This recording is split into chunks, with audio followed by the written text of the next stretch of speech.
We concentrate every week as if it's the most important one. That's what this is going to be. You do you. Let's get it done. Denny Hamlin trying to hold off Chase Elliott. Oh boy, where do you want to go on one back? Just you and him, 15 out the back. All clear. New leader, the 11. We can win any given week. This team's really hitting on all cylinders right now. What a season it is turning out to be for Denny Hamlin. You can't burn it down.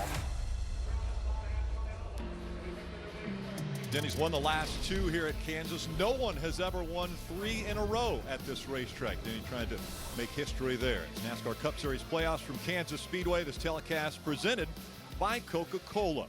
Let's go to pit road and Dave Burns. Rick, if you grew up in Michigan, as I did, and as Brad Keselowski, driver of the 2-car, did, there's a little something at the beginning of the season called the season opener on the short tracks, and it's usually about this cold. Brad Keselowski should feel very at home here today in Kansas, also at this type of racetrack where he's won 14 times in his career. A W would be a great way to kick off the season opener for the round of 8, Marty. Dave, I'll take over here. Parker, I'm here with Martin Truex Jr., who comes in this seeded 6th, off the virtue of some not great results, but do not worry. James Small and Martin both told me our speed is there, our execution is there. We're just lacking results, and they have a lot of confidence coming to this race because James told me this car is a culmination of everything they have learned throughout the year. This is the best car they have brought all year, Marty. Parker, if you ask Kurt Busch and his race team, they'll say this weekend here at Kansas and next week at Texas are their best chances to advance to the championship 4. And Kurt told me, quote, I might as well keep the box checking coming. He got his first ever win at his home track in Vegas earlier in the playoffs. He told me, I've never won at Kansas. Not a better day to get that checked off the list as well than winning and advancing to the championship 4, Rick. Thanks, Marty. Steve, it's cold. What are the crew chiefs doing right now looking forward to a cold race day? Well, the advantage is that the engines will be able to have more tape, work at top performance. The other advantage is a lot of grip for the tires, but all the competitors have that. So did you guess right? Did you set up right? You're going to have to make adjustments quick. This weather, so much different than we've ever seen. Well, you mentioned engines. Let's get them fired up. Let's go trackside for the command. And now for the most famous words in motorsports, please welcome Commanding General, U.S. Army Combined Arms Center and Fort Leavenworth, Kansas, Lieutenant General James Rainey. Ladies and gentlemen, on behalf of all the men and women of your United States Army, and especially those soldiers in harm's way right now, guaranteeing our freedom, I am honored to say, drivers, start your engines. We're ready. All right, there's command. Got you.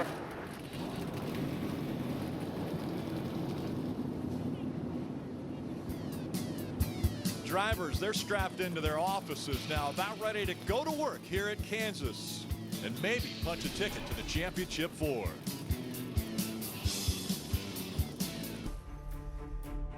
There's only so many years in your life you get to run for a championship. So just try to enjoy the moment. Accept it, embrace the challenge, and go after it.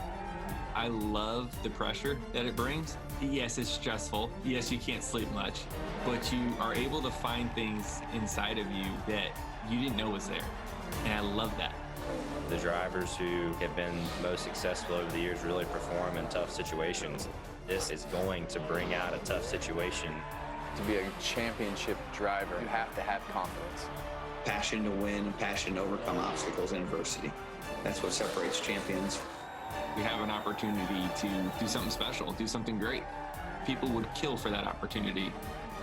I think the coolest thing about winning a championship is you have this feeling of being at the top of the world.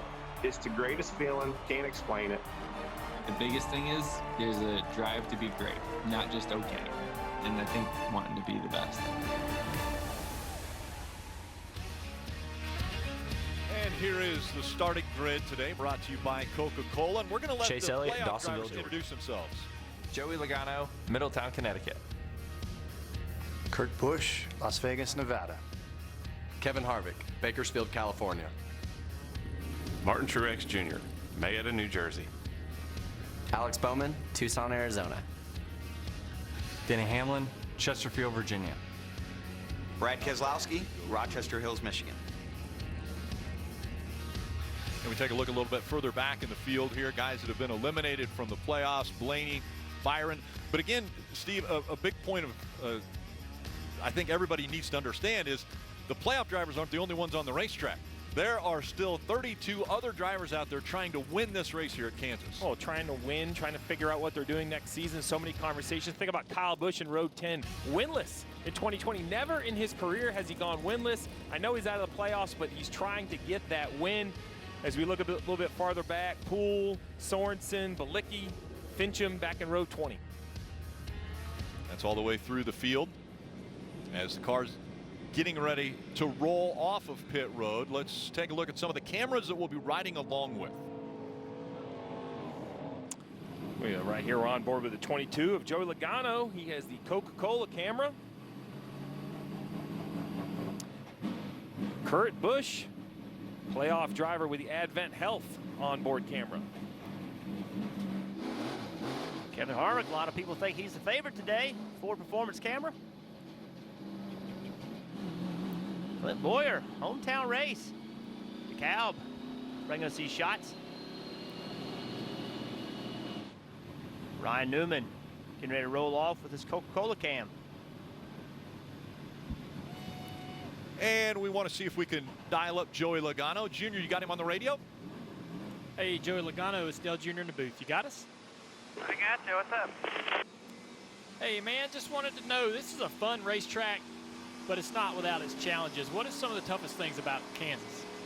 The restart, for one thing, is just going to be absolutely crazy. You know, going back and looking at everything for the last couple of years, it doesn't seem like it's consistent at all. It seems like sometimes the top's good, bottom's good, middle works, sometimes it doesn't. Just a wide racetrack and not much tire wear, so a lot of aggressive racing. All right, man, it's the coldest race we've had in years, so how will that temperature affect the track surface? At least I'll be nice in here. It might be cold for the guys, but you know, I think just when the track comes down like this, it's going to be a lot of on throttle time. You know, you have a lot of grip, you got a lot of power, a lot of downforce, and I think it just puts on aggressive racing at this racetrack. Well, we appreciate you talking to us, buddy. Have a great race. All right, thanks, man. Have a good one.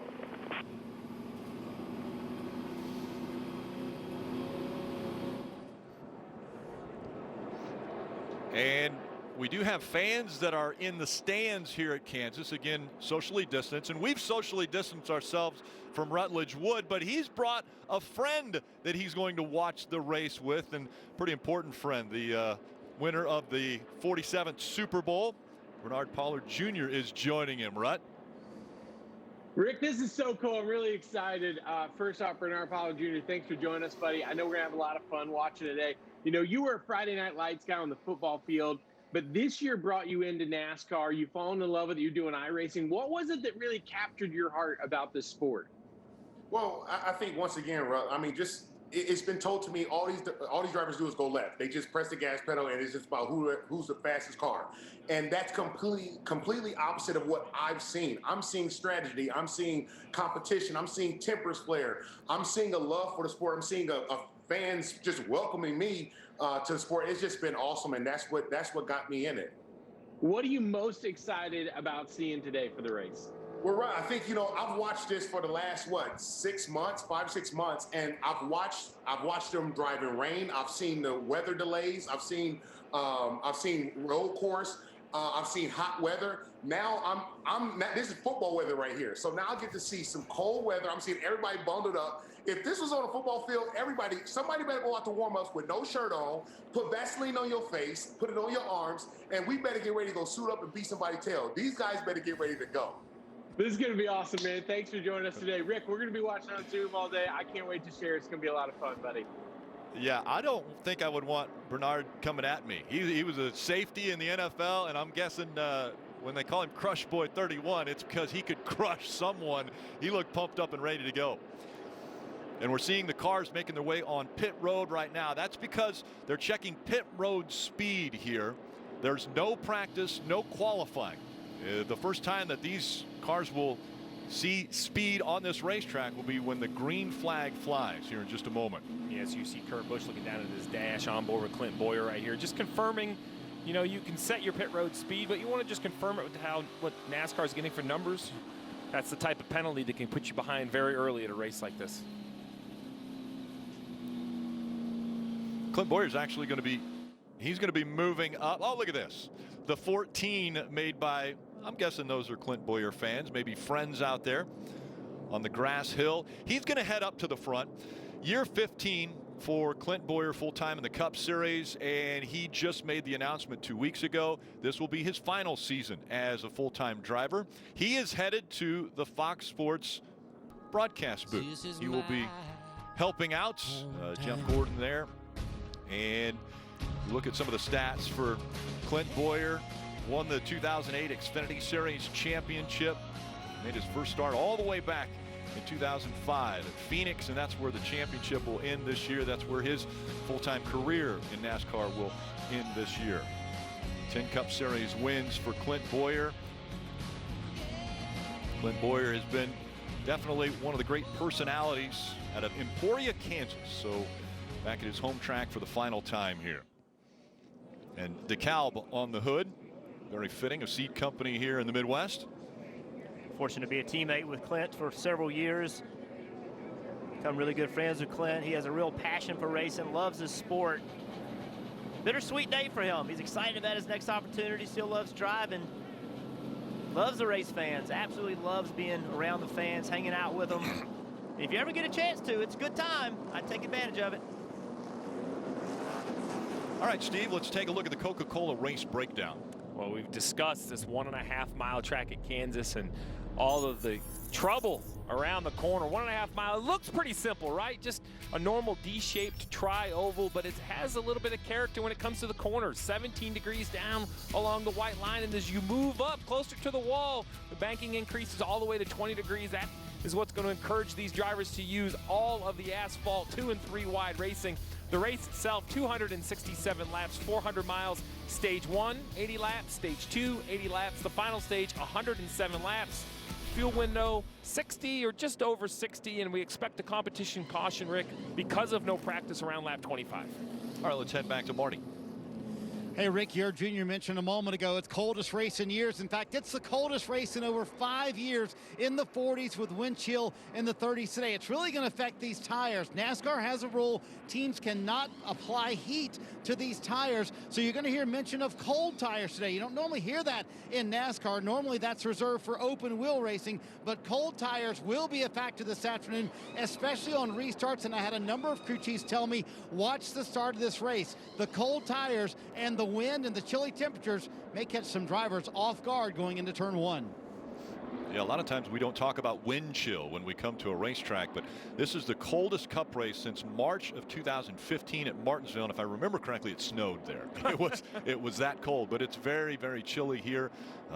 We mentioned the current temperature, 45 degrees. So very cold, and the wind chill is down in the 30s. Yeah, so the cars and the crews will be tested in those conditions.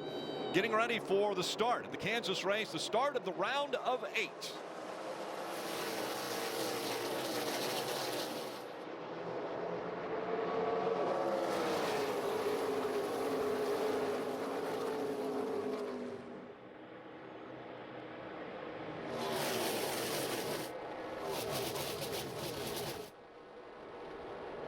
Big move already for Kevin Harvick.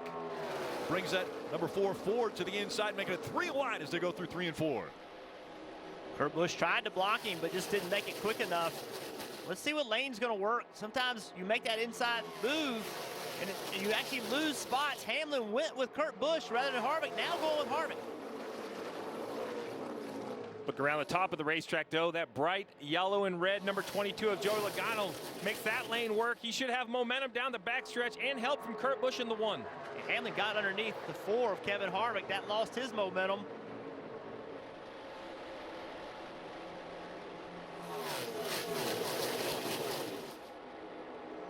Chase Elliott out front, Joey Logano running second. Kurt Busch in the 1 is third. The fight for 4th is on between Harvick on the outside, Denny Hamlin on the inside. Those two have been the winningest drivers in 2020. 9 wins for Harvick already, 7 wins for Denny Hamlin. Check out Kurt Busch driving up there underneath the 22 car. I thought he was holding up this 4 and this 11, but he's been able to get a run here on the 22. Harvick with a run off the top. Get a little side draft from the 11 car is going to slow him back down. Chase Elliott out front comfortably. These guys here battling side by side.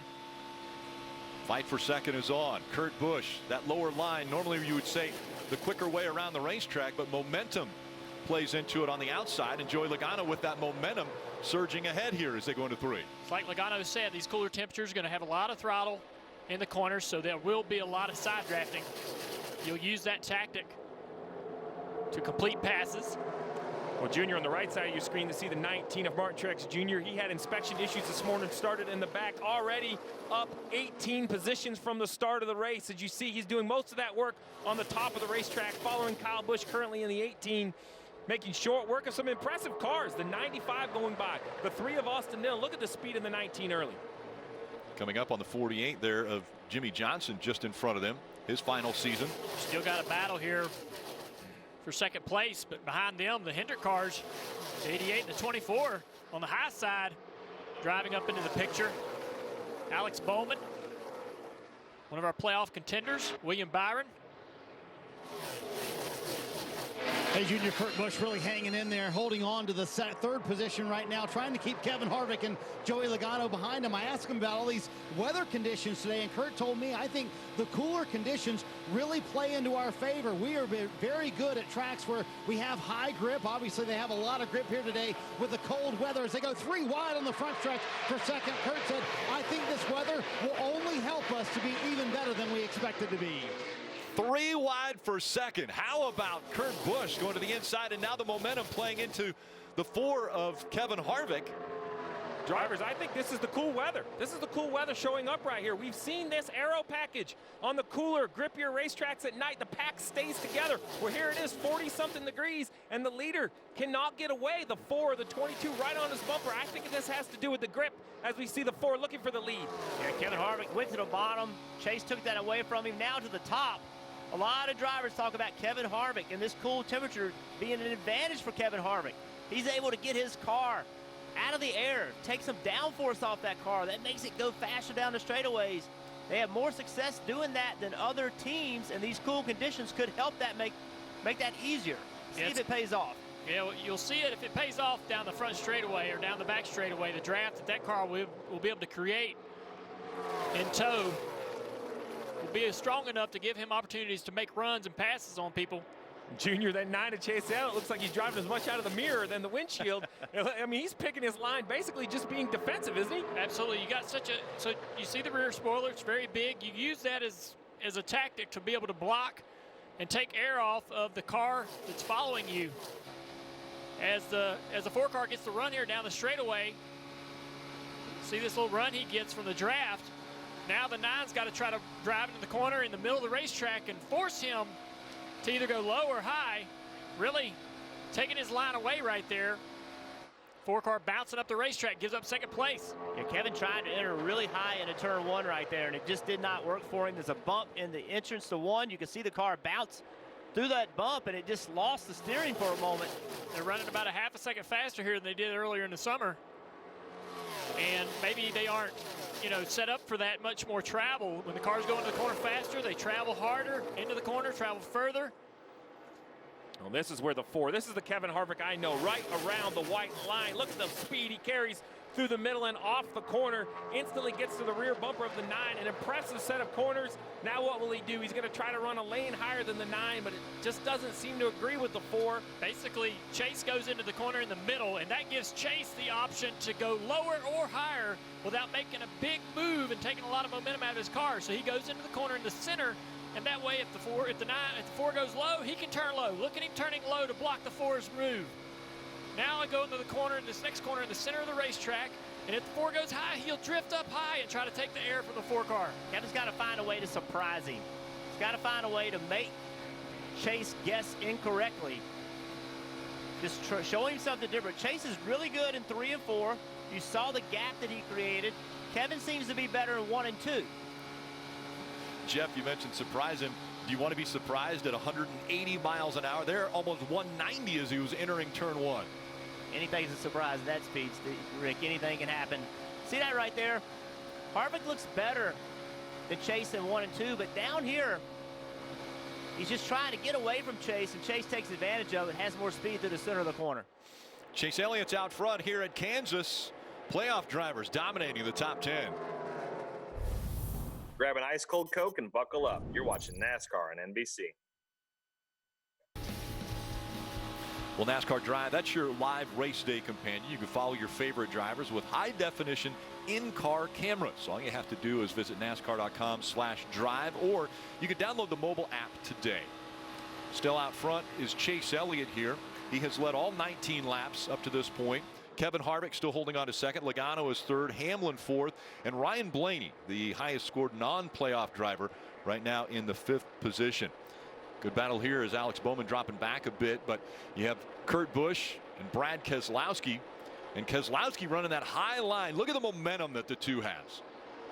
Rick, whether it's the temperature, the playoffs, the combination of both, the intensity of this race has been as high of any race that I have seen this season. No one really getting away. You mentioned the 9 of Elliott still leading, but right here, 2 wide between the 88 and the 2. Only about 4 laps, so we should see a competition yellow. So these drivers know they are racing to a defined distance.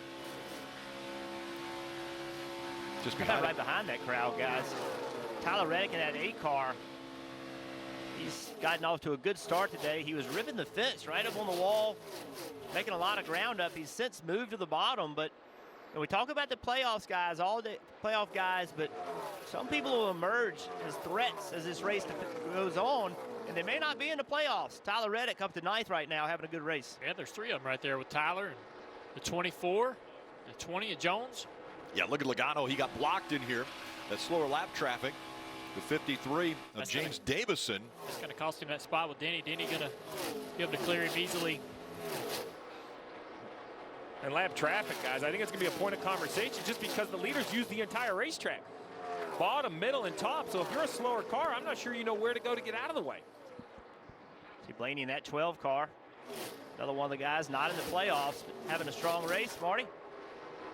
Hey, Jeff, as we approach the competition caution, man, the dynamic between now and July just so different. It was 100 degrees here in July. Today, so much cooler. So because of that, Denny Hamlin for the first 10 laps was wide open, not even getting out of the throttle at all, and then just barely getting out of the gas now for these next couple of laps. But he is talking about the pace of this so much different day that they've been on the splitter for the entire first part of this run.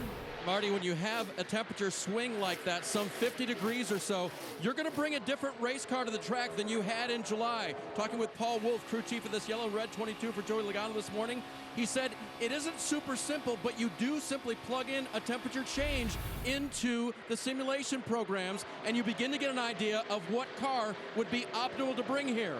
Data in, change at 50 degrees or so, and you get a new output. Right now it's working for Logano the way they set it up. That's your biggest concern. You asked me earlier, Rick, about what the weather brings. Well, there it is. You start to test all of your tools. You know, you go into simulation, you go into past history, you go into your notes, and you try to make a good, educated guess. And at this point in the season, anytime you have guess anywhere near your decisions, that's got to make your stomach feel a little queasy. One other variable that Goodyear threw at them, a different right side tire than they were here with earlier in the year. So does that also come into play? Now it's 50 degrees or more cooler than it was, and a different tire. Yeah, just one more item to put in your assumptions. Yes, and there's a competition caution. It is out now. Keselowski this morning, Rick, asked him about this race. He said his biggest concern was that tire change. He had no idea what was going to happen with the temperature and the new tires. So think about that. Here's a guy in the playoffs talking about a tire change. That's how important it is to these drivers and teams.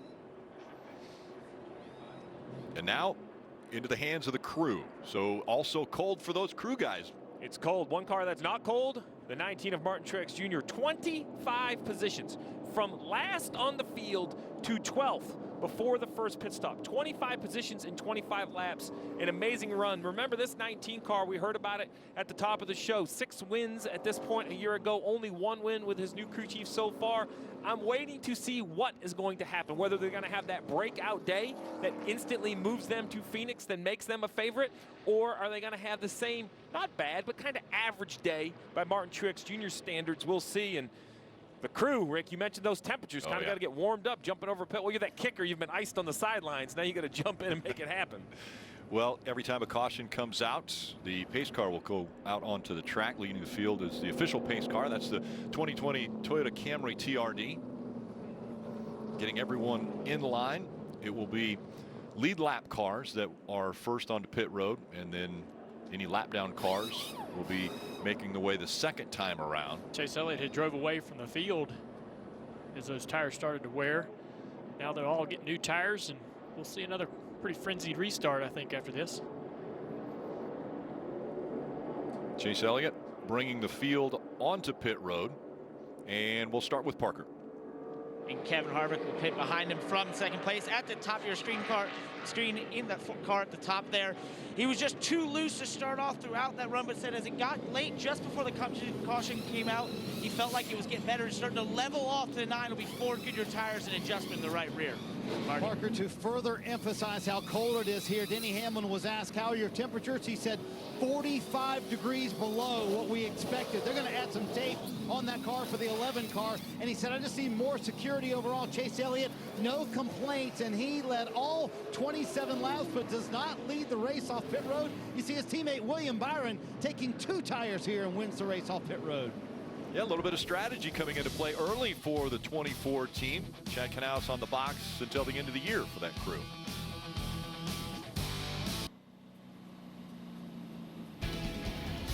It's NASCAR Cup Series playoffs on NBC. This telecast presented by Coca-Cola. Anytime the guys come down pit road, there's always the possibility of a penalty. And the one was hit for speeding, so he's on pit road right now. Coming down. Looks like he will go to the attention of his crew one more time. He has to start in the back because of that speeding penalty. Now we have an opportunity to check in with Rut and Bernard. Guys, what have you seen so far that you liked? And have you sat down yet? Oh, Rick, I mean, this is exciting. BP and I, we've been talking the whole time about stuff, but, you know, second round draft pick to Kansas City, you know what these temperature swings they're talking about really are. 100 degrees last time, or they're 40-something today. For you, as an athlete, was it hard for you to train in one kind of weather, go play in another? Because it's a lot of adaptation today. Well, you know what?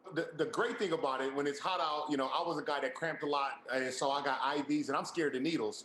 So the IVs and the Pedialyte, so I got to make sure I was hydrated. Now, when the weather starts getting a little cooler, that's where it's fun for us as football players, because now we can go out and play. We don't have to worry about being so dog dead tired on defense. But this is awesome. Watching this race, watching to see their adjustments.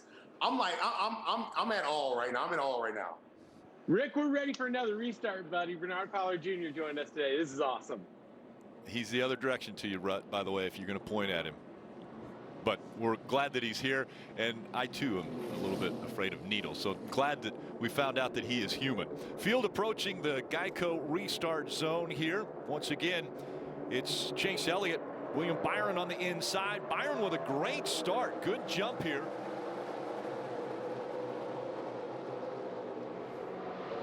And now he starts to block. 24 Byron only on 2 tires. Going to be interesting to see how those hold up as the 4 pushes the 9 to the outside. A little bit loose now. Oh, a big block there. As the 22 trying to go down, William Byron went down there to block, and the 9 surges ahead. But here comes the 4. Kevin Harvick in the 4 trying to take the lead away. Harvick jumps on the outside, entering turn 3. Looks like he made clear Chase Elliott right here. Chase fighting back, side drafting him left rear quarter panel, pulling that 4 car back. Harvick's not done with the fight though. Down the backstretch again. Harvick surging in front. Harvick now leading at Kansas. Now Chase Elliott's in a situation he's not been in all day. He's had clean air. This is the first time he's running behind somebody. He has a lot of learning to do. What his car will and will not do behind another car. At the initial start of the race, it looked like that 9 car just didn't have the pace that everyone behind him did, but as the laps went on, he was able to drive away from the field. We'll see if they get a few laps in, if that 9 car starts to come on. Penske battle back there for 4th. The 22, the 2, the 12 all together. Side by side as teammates. One in the playoffs and one not. You got to take care of each other out there. It's tough to do. 24 car throwing a big block. It's riding on board the roof cam. Coca-Cola camera for Joey Logano. That is so frustrating when a non-playoff driver is taking those kind of moves. Williams out there trying to win this race himself. He's got every right to do what he wants to do, but if you're a playoff driver, it's very frustrating for Joey. Do playoff drivers think that the other drivers out there should treat them differently? No, it's just easier to act that to think that way, I guess. When you're a playoff driver, you really can't make any mistakes. You can't have anything hold you up. They don't expect it, Rick, but they want it. Yeah, they want a little help, but I don't think they expect it. That's exactly right. Parker. Well, guys, with no practice and no qualifying, oftentimes to start these races, these teams will use a little leeway in terms of how much tape they put on the grill. And with these cold temperatures, a lot of these teams want to add it. Well, the 19 of Martin Truex Jr., he wanted to add a piece of tape. Guess what? It's so cold, it wouldn't stick. It fell off the grill of the 19 team, and you see him falling back from his 12th place starting position on the restart all the way back to 15th. Sometimes you don't get that tape on there. You don't have the speed inside that race car. He's had some more work to do now. Great indicator of how cold it really is here. You mentioned the wind chill was in the 30s, but you think about it, these cars going over 190 miles an hour, it's even colder. It's really interesting also, guys, how Martin Truex Jr. marched up through the field, and then when he got on the restart up there in the middle of them, he actually lost spots. It's really interesting what his car is driving in pack versus catching them on the outside lane and had a little bit of clean air. Well, how quickly can it happen on a restart? Let's take a look at that restart for the 19. Right here, Jeff, he's on the bottom 3 wide, not really an issue. You see Chase Elliott to the left, so he's in about 8th or 9th, but look right here, just doesn't leave turn 4 with good momentum, and look at the positions going by. 2 cars, 2 more cars, 3 more cars, 6, 7, 8 positions, 1 trip down the front straightaway. Remember that when we get to the end of this race or the end of these stages, Rick, points are on the line for these playoff guys. Martin Truex Jr. lost 7 in 1 straightaway. It's just like plate racing, the draft. I mean, if you get left out, you get hung out. That's exactly what happened to the 19 car. No momentum coming off the bottom of the corner. Nobody pushing him. They side drafted off his right rear quarter panel and slowed him down, stalled him out. Another interesting fact about this racetrack, I never knew this, but this racetrack has the longest straightaways of any 1.5 mile track. So that drafting and the loss of momentum that you were just talking about really pays a price here because the straights are so long. Yeah, good Lord, you cannot wait to get to the next corner to recover. You see the Penske drivers here running nose to tail. Joey Logano out front, Ryan Blaney not a part of the playoffs anymore, and then back there in the 2, Brad Keselowski. Yeah, it's another situation of, teammates racing each other. One's in the playoffs and one isn't, and you want a little help from that teammate that's not in the playoffs. Whether it's, setup help, transparency between the teams on what they're doing, how they're planning to prepare for the race. Also, how you race him out on the racetrack. Oh, is he going to side draft him a little bit? He does. I'm sure that aggravated Joey a little bit. Don't side draft me. I'm your teammate. We hear it all the time on their radio where they talk about each other. Halfway through this first stage, and these two are continuing to fight for the spot. 4th is the position they're battling for. Logano edges ahead now, but Blaney on the bottom of the racetrack fighting back. Yeah, Blaney's not in ideal position because he wants to go win. I want to win a race. But he's racing up here with these guys that are trying to win a championship. And they want as many points as they can get. Again, points are paid to the top 10 at the end of each stage. And that first stage coming up here in 39 laps. Grab an ice cold Coke and buckle up. You're watching NASCAR on NBC.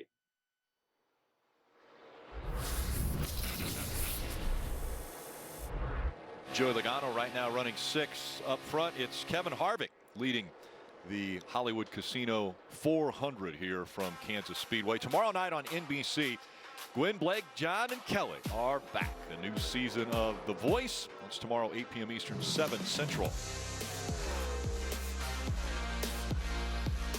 Alex Bowman right now running in the 7th position, Dave.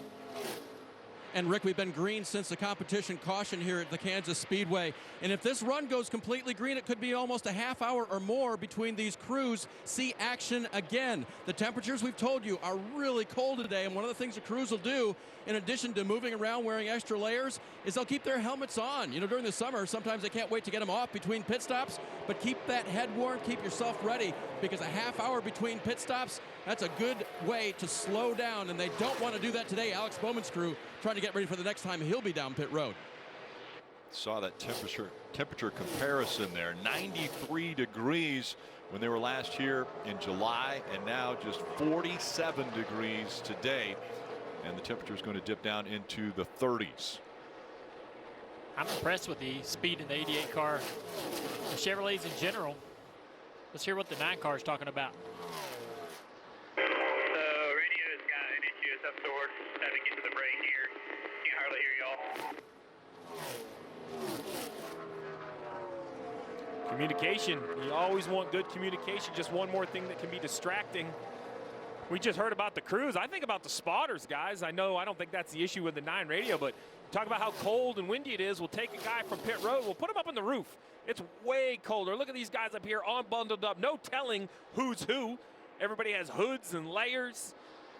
I mean, it's going to be a long day for the spotters to try to stay focused just standing there, Marty.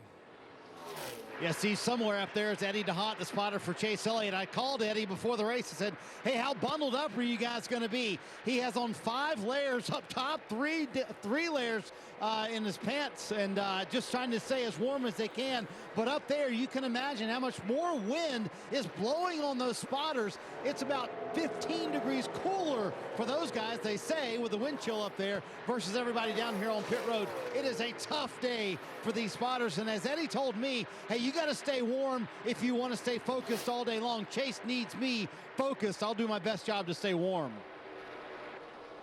They are definitely the eyes up there. They're keeping track of everything, and they're watching right now Eric Jones make a big move. Got to the back of the 22. Eric Jones, his 2021 is still uncertain where he's going to end up. Yeah, we're going to talk a lot about playoff drivers, but I'm not sure there's a driver in the field that this race is more important to who's not in the playoffs than Eric Jones. There's some great storylines. Jimmy Johnson making his last start, Clint Boyer, guys that I think would be popular wins, but for his own career, Eric Jones, I don't know who he's talking to. We don't know what conversations are happening, but a win has to move him up anyone's list who's considering the driver of the 20 to take over their car for next year. Some good racing back in the pack. A few laps ago, Eric Almirola drove underneath the 18 of Kyle Busch. Kyle Busch put his fender right on the quarter panel of Eric, trying to get that spot back, and then just lost his race car. Walked the car up the racetrack. It's kind of been the story all year long, just really close to contact right there for that 18 car. Just really cannot get the car to do what he wants it to do. The earliest a defending champion has ever been out in this format. Kyle Busch being eliminated after the round of 12. Riding along board the Coca-Cola can with Joey Logano. It's a 20 car. Eric Jones trying to get a run here on the inside. He's a little bit quicker. Let's see where Joey goes down here in turn 1 and 2, where he's running on the racetrack. He's running the middle of the corner on both ends. Jones to the top, trying to get some momentum, trying to get to the outside here. If not, he's going to get this run down the back straightaway, go to the inside.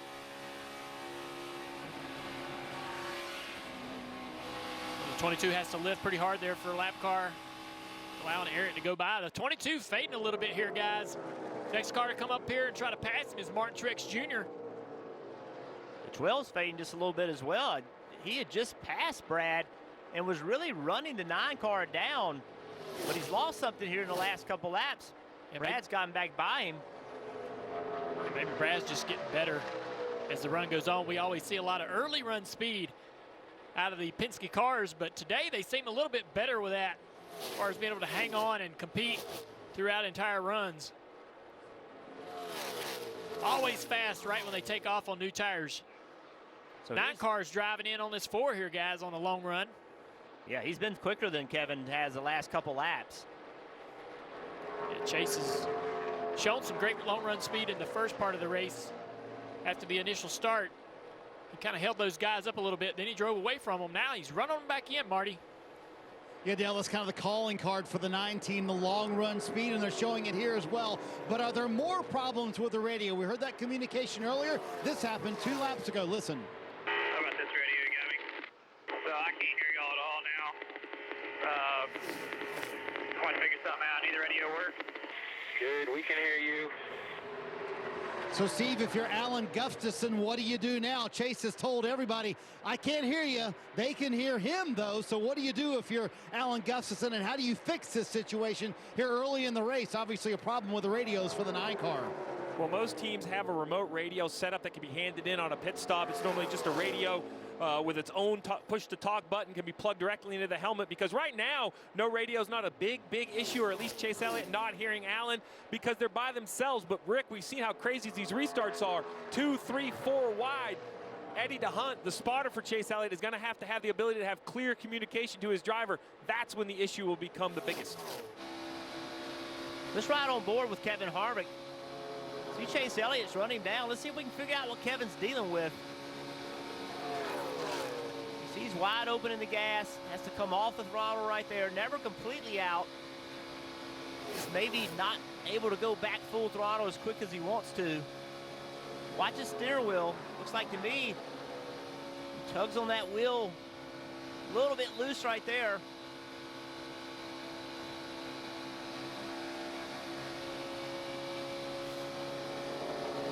Just looks like to me he's lost a little bit of rear grip.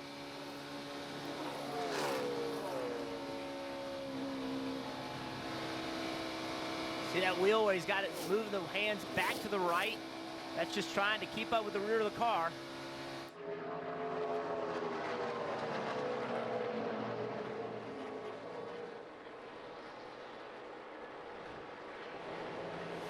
Joe Logano is still struggling with his car as he slips back through the field. Truex has gone by.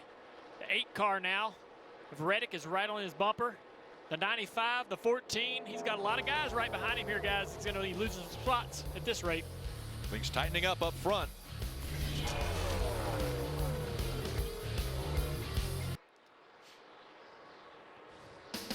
Join Dale Jr. this week on Wednesday, 9 a.m. Eastern for NBC Sports on Sirius XM. That's NASCAR Radio Channel 90. Joining the morning drive.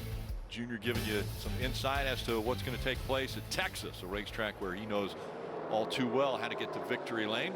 New leader at Kansas is Chase Elliott. He led a lot of laps to start off with, and here was the pass. Yeah, Kevin Harvick's gotten loose. It's allowed Chase Elliott to jump on the outside with a lot of grip. Just able to stay in the gas. Kevin Harvick really can't defend. Does not have enough security with the back of the car. Chase Elliott taking advantage of it. You could hear, riding along with Kevin Harvick, you could hear right there, hey, we went to the gas and just couldn't go full throttle.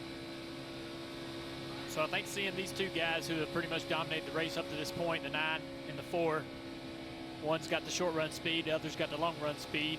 How will this race play out to favor either one of those guys? Will we get a short run at the end or a long run that favors Chase? Parker.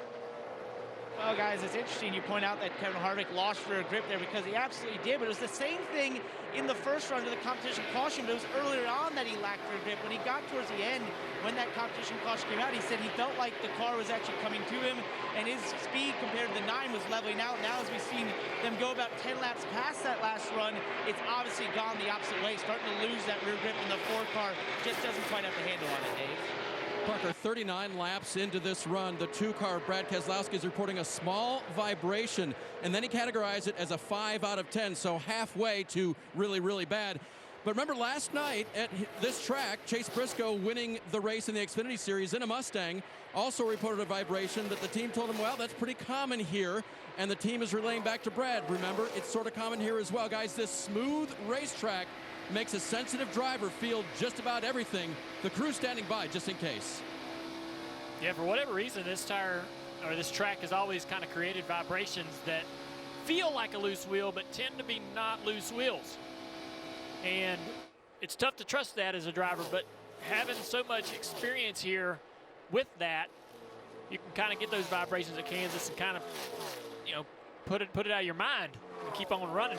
If it does build worse, that's a loose wheel. That's a tire getting worse and worse. But if it's just a vibration that comes in and stays pretty steady throughout the run, you can forget about that. That 2 car, it's not slowing him down any, is it, Jeff? No, it's not. I think he has the best car on the racetrack right now. Working on Kevin Harvick, but he's also catching the 9 at the same time. He's working on Harvick. As easy as the 9 went around Harvick for the lead, he hasn't gone anywhere. He's sitting right there in front of the 4 car of Kevin Harvick, and Brad's run both these guys down. Yeah, think about this race here in the summer. Kevin Harvick had the lead late in the race and just could not hang on to it. And that was not a long run. Seeing a little bit of that today, not near as bad as it was in the summer, but Kevin's long run speed, as Brad's going to take a look on the inside, Kevin's long run speed right now doesn't seem to be what he needs to have. And surprised Brad went to the bottom there. I think his speed's been on the top. That's how he ran the 4 car down and made this move to the inside, but I don't know if he can complete this pass right here unless Kevin gives it to him. Closing in on this stage in, we're going to pay points. Brad able to get on that white line. Almost clear to Kevin. Kevin's not going to give it to him, obviously. Every position is a point, and we mentioned points matter. One driver out of these playoffs will advance into the championship 4 based on points. Brad back to the top here, trying to resize this 4 car up. I was going to mention with 6 to go, one driver that's not looking good when it comes to points at the end of the stage, the one of Kurt Busch, had that speeding penalty. He's only got back to the 19th position. And another driver who had a gamble for 2 tires, William Byron, while he's not in the playoffs, started on the front row in this restart. He's back to 20th. So those 2 cars didn't kind of go the right way. This battle continues, though, right here, Marty. Meanwhile, up front, Chase Elliott. Look at that. Brad Keselowski going to try and get second here from Kevin Harvick. Meanwhile, up front, Chase Elliott trying to get yet another stage win as Keselowski finishes that pass. Harvick trying to come back here, Rick. And on the radio issue for Chase Elliott, he told everybody on his team, everybody be quiet. Everything you're saying is coming across to me as static. If you're all quiet, that'll help me out and we can finish off this stage and figure out what we need to do to fix this radio. Last time through 4, Harvick almost got into the wall. That's what enabled the 2 of Keselowski to be able to make that pass. Kevin's got a lot of work to do right here. There's a lot of cars coming behind him. Kevin's car is fading quickly. He's going to have to really stay tough here to keep these cars. Look how much that 4 car is moving around. And look at the momentum he's losing because of it. Yeah, easily passed there. Ryan Blaney gets by. So that's another position, another point. And here comes Denny Hamlin now to the high side. He's going to try to go by Harvick. Oh, he'll go by with ease. Eric Jones in the 20 will probably go by him on this same straightaway. We look off to the right of this in-car camera. You're going to see the 20 show up in view. He's going to go to the outside of the 4. Here he is. No match for Kevin Harvick as we have a battle for the lead shaping up between Keselowski and Elliott. Man, this is impressive what these 2 cars doing. A block there by the 77. The 9 can't get through. The 2 all over his back bumper. 2 car through the eye of the needle right here. The middle of 3 and 4, that's tough to do. Has to give up a little bit of time to the 9 car. And look how much that slowed him down. Look, Blaney and Hamlin have caught these 2. Now under 2 laps to go. In stage 1. Brad back to the bottom, making time on the bottom late in the run. Typically you see everybody running the wall at this point. Really impressed with the speed of this 2 car to be able to make that speed low in the corners. Looking him again to the bottom. The 9's going to go down there, try to take a little bit of his air away. He's got some lap cars up here. Could create a little bit of loss of speed as he has to go to the inside of this car off turn 4. Now 1 lap to go in stage 1. Chase Elliott out front. He's never advanced to the championship 4 in his career. A win at this racetrack would solidify that position. But right now he's looking to win this stage. Denny Hamlin on the inside of the 12 car down the back straightaway, side by side. Side drafting down into turn 3. Chase Elliott working through the lap traffic. Coming out of turn 4, and he will win stage 1 at Kansas. Look at that, Rick. All the top 7, 8 cars all in the same straightaway. Denny and Blaney come across the finish line at a dead heat. Harvick all the way back to 7th. That was a 50-lap run, Steve. They're going to have to work on that car. He really fell off in those last 10 laps.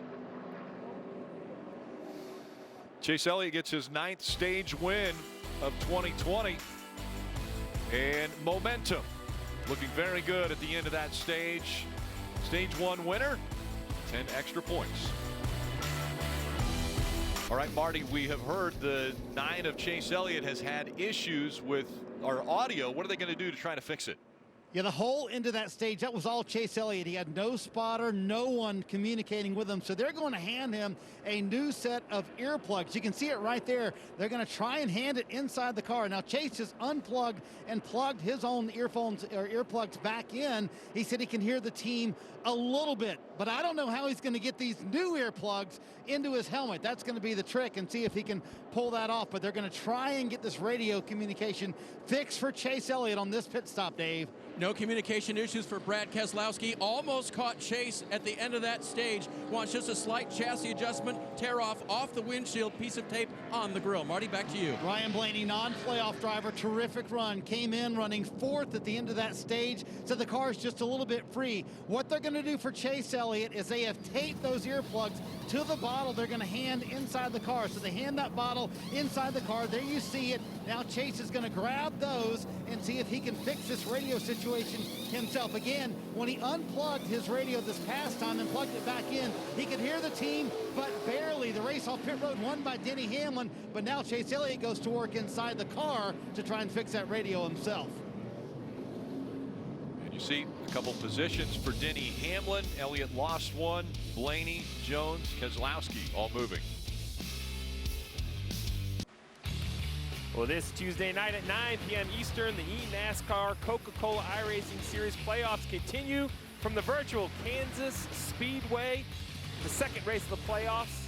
Last week, the Roval was won. That driver has moved forward. 2 races left. You can get all the coverage on eNASCAR.com. Myself, Parker Kligerman, will be helping with the coverage this coming Tuesday, 9 o'clock Eastern. Rutledge, I think you have an iRacer with you. Our man Bernard, I think, loves some iRacing from what I hear. He sure does, Steve, and we'll be quick here. Bernard, you're loving this race, watching this together. This is so much fun, but what are you noticing about the laps that these drivers are turning? What jumped out to you? So to look at this, and a couple days ago, I'll go back to my iRacing experience. Now, my mama always said, if they go jump off that building, are you going to follow them? So I was iRacing the other day in Kansas, and I saw everybody when they passed the white line or passed the finish line or checker, they would drop below the white. And so I'm looking like, well, what are they doing that for? So I dropped, and then I lost control of my car and wrecked everybody. Why is it that these guys are dropping below the white line? I think I heard Dale say something about fresh air or something about the air. What is that for? Dale, help us out here, buddy.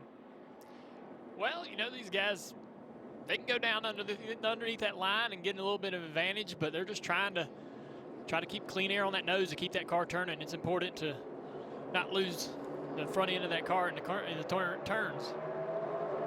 Field going through the Geico restart zone, back underway. Stage 2 has begun. Denny Hamlin, Chase Elliott fighting for the lead here at Kansas. Bernard, don't feel bad. I had the same issue. Well, so by the way, so did Justin Allgaier. Yeah, well, yeah. Yesterday in the race. Oh, the 18 of Kyle Busch down there at the bottom. We've yet to see much of him today. 3 wide down the backstretch, trying to move up through the field while the battle up front continues between Chase Elliott and the 9 and the 11 of Hamlin.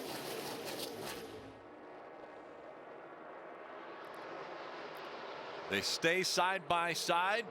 Marty, is Chase hearing these guys now? Did they fix the audio? He is, Rick, and he did not have to plug in the brand new headphones. What he did is he kind of unplugged and plugged back in the old headphones. Alan Gustafson told me, I think there's a short somewhere. So if it goes out again, Chase could literally have to drive today and hold that earplug in to make sure that it works. But it's a connection somewhere inside his helmet. They think that's where the issue is. And he lost the lead now. Denny Hamlin out front. Here comes Ryan Blaney trying to take second away from Chase Elliott. It seems like that top with those guys lined up there, the bottom just cannot get the momentum going. You see Chase trying to get up the racetrack in front of the 12. Get a little push off the nose of the 12 car, down the back straightaway. Had a pretty good run on Denny Hamlin. getting into turn 3. The 12 back to the bottom here for second place. Further behind them, the 1 car, he has worked himself up, had a really good restart. We saw him lose ground. Look where he is right now. He was penalized earlier, couldn't make ground up. Good restart. He's got himself in the top 10. Almost 4 wide right here. But Joe Logano gets in line in front of the 20. A little contact there from Jones as he tries to push the 22. A little damage to the back of that 22. It looks like he pushed him pretty hard. Blaney's clear into second place. Keselowski off the top here. He's going to have a run down the front straightaway. He gets slowed back down with the side draft of Kevin Harvick. Man, it's wild. That run that 2-car had by himself would have took him up to the outside of Chase Elliott, but the side draft from before stopped the 2-car in his tracks. He's in trouble now, Kevin is. See, Brad is with that 9-car, pushed that 9-car out. That gave Brad a little bit of a draft as well. Kevin actually fighting back on the bottom. Dave, what do you have on Brad? Jeff wanted to update on that vibration that Brad Keselowski felt when the tires and wheels came off of the 2-car. The team had a chance to examine them to see if indeed a wheel weight had moved. You see those white lines on the right front of Brad's car. The wheel weights are still there, but when you move to the right rear of Brad's car, there's a white mark on the tire, but there is no wheel weight on the wheels. Sometimes they just fly off. These wheels turn at tremendous RPMs, and that caused the imbalance. Brad was asked, you think that's what it was? He said that's exactly what it felt like. Right rear wheel weight missing. And as a crew chief, I love when I can find something for my driver who had a vibration. Just like your street car at home, these tires have to be balanced to run smooth as we see the battle between the 2 and the 1 continue. A driver, though, that had to pit a second time to assure he didn't have a loose wheel. The 8 of Tyler Reddick, all the way at the back of the field, had to come a second trip down pit road to tighten lug nuts. We'll see if he can recover. Kurt Busch doing a really nice job. I thought he had Brad cleared. Didn't quite do it. Kurt's the guy that no one expected to be in this round. Won that race, got himself in, and now showing some strength. One at Las Vegas, another 1.5 mile racetrack. You know, he won at Las Vegas, but it was a great strategy call, and he kept his track position. No disrespect to the win. It was a win, and it counts, and they deserved it. But it wasn't with just raw speed all day long. This 1-car today, as he drives inside the 4-car right here. Oh, we have a little bag on the track, it looks like. A much better car.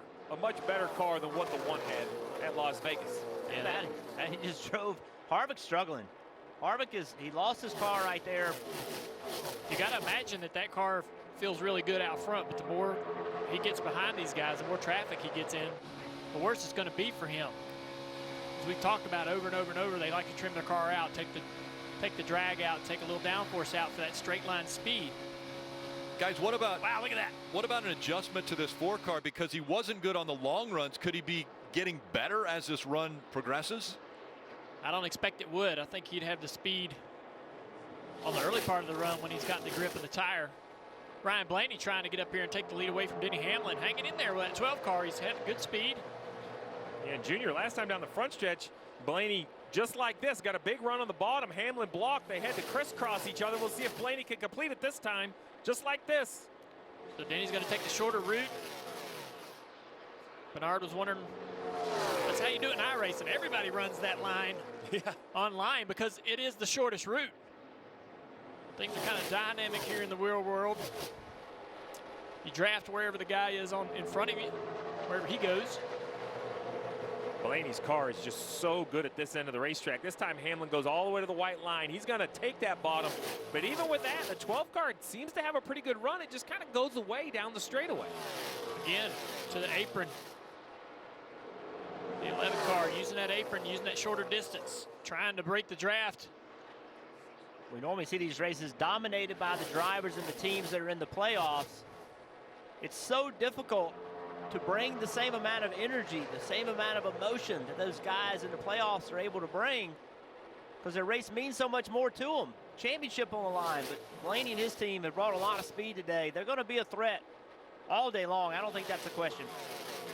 Good battle for the lead here as Blaney continues right in the tire tracks of that 11. Now he's going to move up the racetrack a bit. Again, the fight for the lead between the 11 and 12. Yeah, right behind them. Great battle for third between the 9 and the 4 car, the 2 car. You see those guys right there all together. we're trying to figure out who's the comers and goers of this group. We thought Harvick was slipping back, but he's hanging right in here in 4th place. Yeah, who's not in that shot is, there you go, the back of that shot, the 1 car. He had gotten right to the 9. He had some trouble in the exit of 2 a few laps ago. Harvick got by him, Brad got by him. He's been able to gather it back up, though, and stay with this group. Got some lap traffic up here in front of all these guys. Could affect somebody's line, somebody's pace. There's a big run right there from the 2 of Keselowski. Closes the gap in, goes to the bottom of the track, tries to look to the inside of the 4. And the lappers are going to be in his way coming off turn 4. He's going to have to go down the racetrack here. Cut in front of Brad Keselowski. He's got a great run off the nose of that 2 car. Pushed him right up alongside the 9 car, Chase Elliott. That's trimmed out, stripped down, downforce drag car. Gets a great shove off the nose of a lot of cars. Gets great runs down the straightaway. Couldn't hold it in turn 2, though.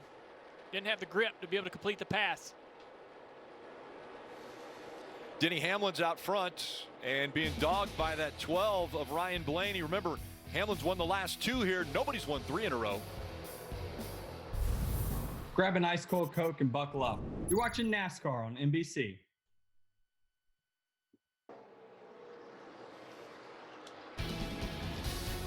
In the middle of the 2nd stage, NASCAR Cup Series playoffs on NBC. This telecast presented by Coca-Cola.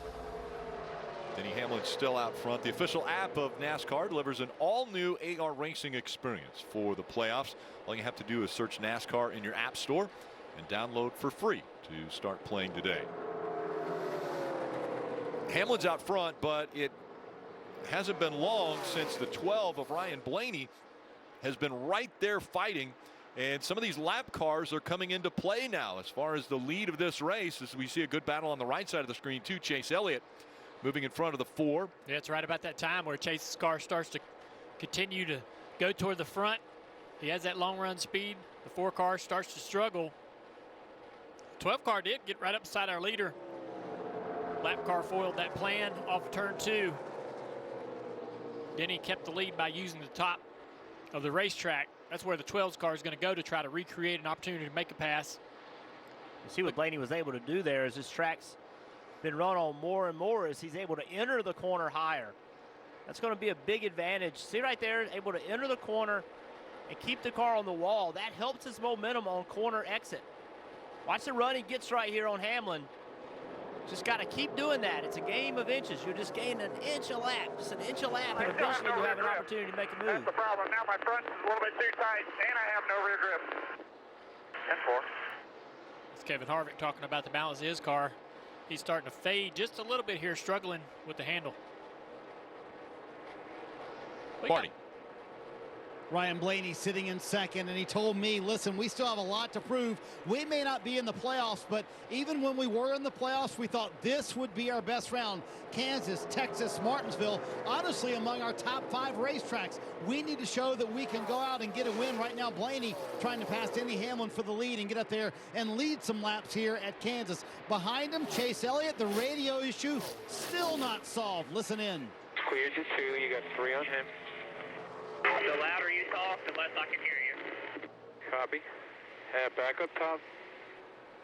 So, Jeff, I'm just wondering, at some point, when does all of that, all this radio discussion that's going on, Chase having to constantly communicate with his team, become a distraction behind the wheel? I know you stay focused, obviously, as a playoff driver, and obviously as good as the 9 car is right now, but at some point, that's got to become a distraction. Yeah, Marty, I'd say it's already become one. You gave a report earlier that said, hey, everybody just shut up. Let me focus on driving. When you can't hear, and you're trying to decipher what people are saying, that is a distraction. Rather than focusing on driving your car, you're focusing on what are they saying. And that becomes a major distraction, and it hurts lap time. He said the louder you talk, the less I can hear. That's like a riddle. I don't know. I don't know what to do about that. I was expecting him to whisper. Yeah. And see if he could hear him. Parker. Well, guys, that car for Kevin Harvick right now is a bit of a riddle. We heard that radio of him just being too loose, lacking rear grip, and that's been a consistent theme since the start of this race. So when they had that caution at stage 1, Rodney says, I think we need to tighten up, where Kevin replied, but when I get a sniff of traffic, I'm just too tight. We've seen when he's behind other cars, he loses and knows that car. And I know we all talked about this team is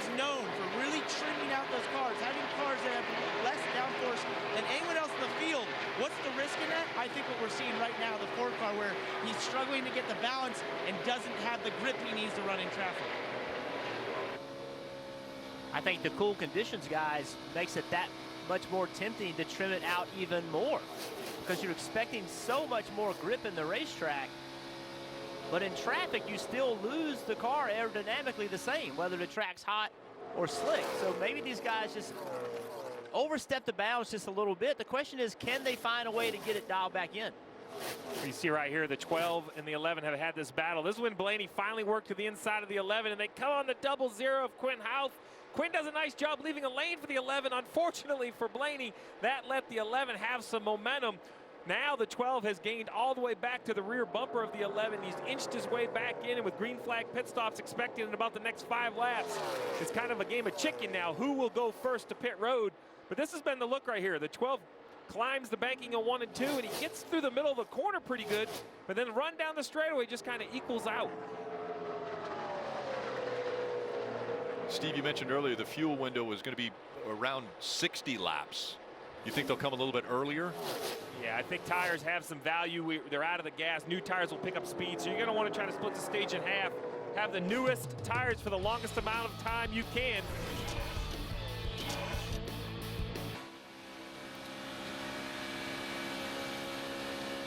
You could score the ultimate prize built for the ultimate fan. Enter now for a chance to win a customized Ford Mustang GT. Plus, get 5 bonus entries when you use the code Round of 8. Get started at NASCAR.com/Ford Playoffs promo.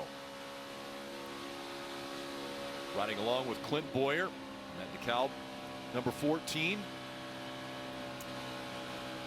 Big question now, Rick, is, does anybody come to pit road first, Dave, and try to get those fresh tires? Clint Bowyer could be one of those guys. We'll have to see what he does. Remember, this week decided to sign a contract with Fox Sports, and he'll be broadcasting NASCAR races starting next year. This may be his last Cup race here at his home track of Kansas Speedway. Never been great for him, but you know what his team told me today? We saw what Kurt Busch did. He wanted his home track in Vegas, where he was never spectacular in the playoffs. We're hoping Clint can do the same way today, and he's running in the top 10. They're pitting, Parker. They are. Eric Jones, the first of the leaders down pit road. Just a little tight inside the 20 car. Also may have a little bit of a hole in the front. The team was observing 2 pictures. You see that patch go there from that crew member on right above the Toyota sign, or right on the middle of the Toyota sign there on the front, the 20 of Eric Jones.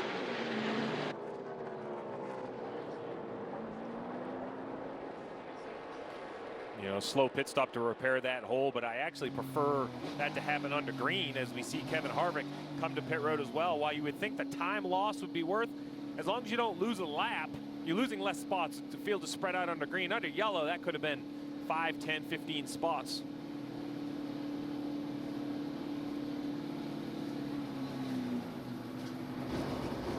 Parker. Guys, we see Kevin Harvick coming down pit road here. He was really complaining at the end of that run that he just could not run in traffic, was losing handle. You see the adjustment right rear there. It's 4 Goodyear tires for Kevin Harvick, Dave. Playoff contender Alex Bowman on the bottom of your screen. 4 Goodyear tires and Sunoco fuel. His car was free entering the corner. They made adjustments for that. Those two making their way off of pit road while Joey Logano comes into his pit stall, Dave.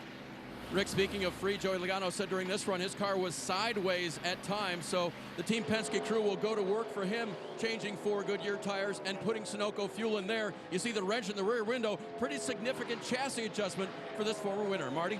Dave, in the first stage, Kyle Busch ran into the top 10 by the end of the run, but on this run, not good at all. He said 2 to 3 numbers tight, and it got worse the longer they ran. He fell pretty far back in the field. Pits 21st, Kyle Busch. His teammate Denny Hamlin coming down pit road. Very few complaints about the 11 car. Obviously was able to keep the lead, even with a nice battle with Ryan Blaney. Said it got a little bit too tight. That was his biggest issue. The guy he was battling with, Ryan Blaney, said he chattered the fronts the entire run on that run. So Blaney going to make a change here. Right in front of him, Chase Elliott. They're kind of deciphering a little bit more narrow on the radio issue. The biggest problem is hearing his spotter, Eddie DeHaan. He can hear his crew chief, Alan Gustafson, fine. He told him to come to pit road. Chase said, I copied that right away. He said, I need more of that last change that you gave me. That'll help me. We're going the right direction. I need more. Keep an eye on these guys blending. This is a track where we have seen guys join too soon. NASCAR warned all the drivers about that. Parker. Tyler Reddick on pit lane here as well, trying to come back from having to come and fix a left front loose wheel under the stage brake. It's 4 tires just a little tight in the 8 cars. You see that adjustment happen in the right rear.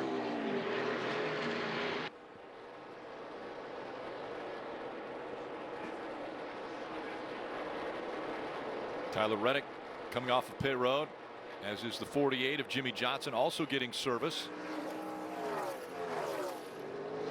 10 drivers have won at this racetrack before, one of those being Jimmy Johnson. As we see these cars leave pit road on the left side of your screen, Brad Keselowski still the leader with the 1 of Kurt Busch. We've seen this strategy before. We saw it really just last night in the Xfinity Series race. Ryan Sieg ran very, very long. He caught that yellow. Perfect timing, got all that track position. That's what Brad Keselowski and the 2 is hoping for right now. They can run, well, they've only run about 43 laps. They can run probably 20 more laps on fuel, so I'm sure he'll stay out. Now, when the leaders came to pit road, the 12, you can see right here, he has to get on the brakes to let the 18 go. So he turns in. That gave up a little bit of time for the 12 car.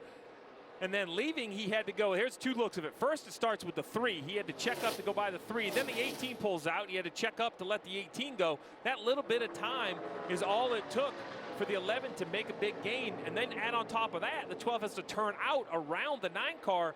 Jeff, that hurts both on entry and exit for Blaney. And that ends up being 10, 15, 20 car lengths on the racetrack. Yeah, he did. He did a great job getting on pit road. He entered right on the rear bumper of Denny Hamlin, but those just two little small things cost him a ton of time.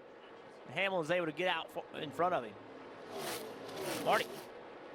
You talk about Jeremy Bolins, Brad Keselowski, and also Kurt Busch and Matt McCall making this call to stay out a little bit longer. I asked Matt McCall about that, and obviously it worked for them at Las Vegas. Remember, they flipped all the track position there when they made a long run like this. I asked McCall, would you do it today? He said, absolutely. It's been our calling card all year long. It's worked for us. They don't plan to come for another 15 laps or so while Brad Keselowski's on pit road in front of you, Dave. And they called him in a lap before, Marty, but he couldn't get to pit road. There were too many slower cars blocking his way. So they made a chassis adjustment there, but not too big. A little tighter this run for Brad. Just fine-tuning on the 2 car. There's a Kansas boy, Clint Boyer from Emporia. He brings a 14 to pit road now. Crew going to work, trying to get him back out. The car has been a little bit free today. Jeremy Bolins in the 2-car changing strategies coming to pit road earlier. We just heard how long the 1 could stay out. Now the 1 is coming to pit road as well. I think they were just losing too much time. I think they thought they could run closer than the new tires. They were giving up over a second a lap. That kind of forced both of these cars to switch strategies. Now we have the 19 in his stall, Parker. Correct, Steve. When the 19 team saw the 2 come down, they immediately said pit, pit, pit right now. They had to react to what Brad Keselowski did there. Just too loose to run up top for the 19, Marty. Exactly right. As I was saying that the 1 could stand about 15 more laps, Matt McCall said, we might have to rethink that, because you're right, Steve. They were losing way too much time. I think the fall off for these Goodyear tires a little bit more than everybody expected. With the cool temperatures, maybe everybody thought they could run a little bit longer, but losing too much time on those older tires. Kurt Busch comes down pit road. So now we still have Matty D, McDowell, Newman, LaJoy, and Ty Dillon. Top 5 yet to come to pit road. A little different strategy for some of these guys. They're trying to save a lap, Rick. But, you know, these were a lap down before the strategy started. Maybe not for Matty D, but I know the 32 and the 13 were a lap down. Matt DiBenedetto announced that he will be back with Wood Brothers in 2021. And then it will be Austin Cindric that will take over that ride in 2022. You're watching the NASCAR Cup Series playoffs on NBC. This telecast presented by Coca-Cola as we go NASCAR nonstop from Kansas.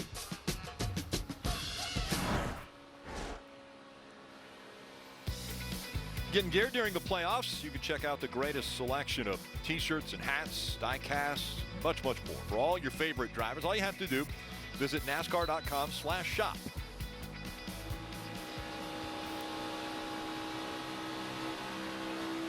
A lot of guys coming to pit road still as this cycle continues.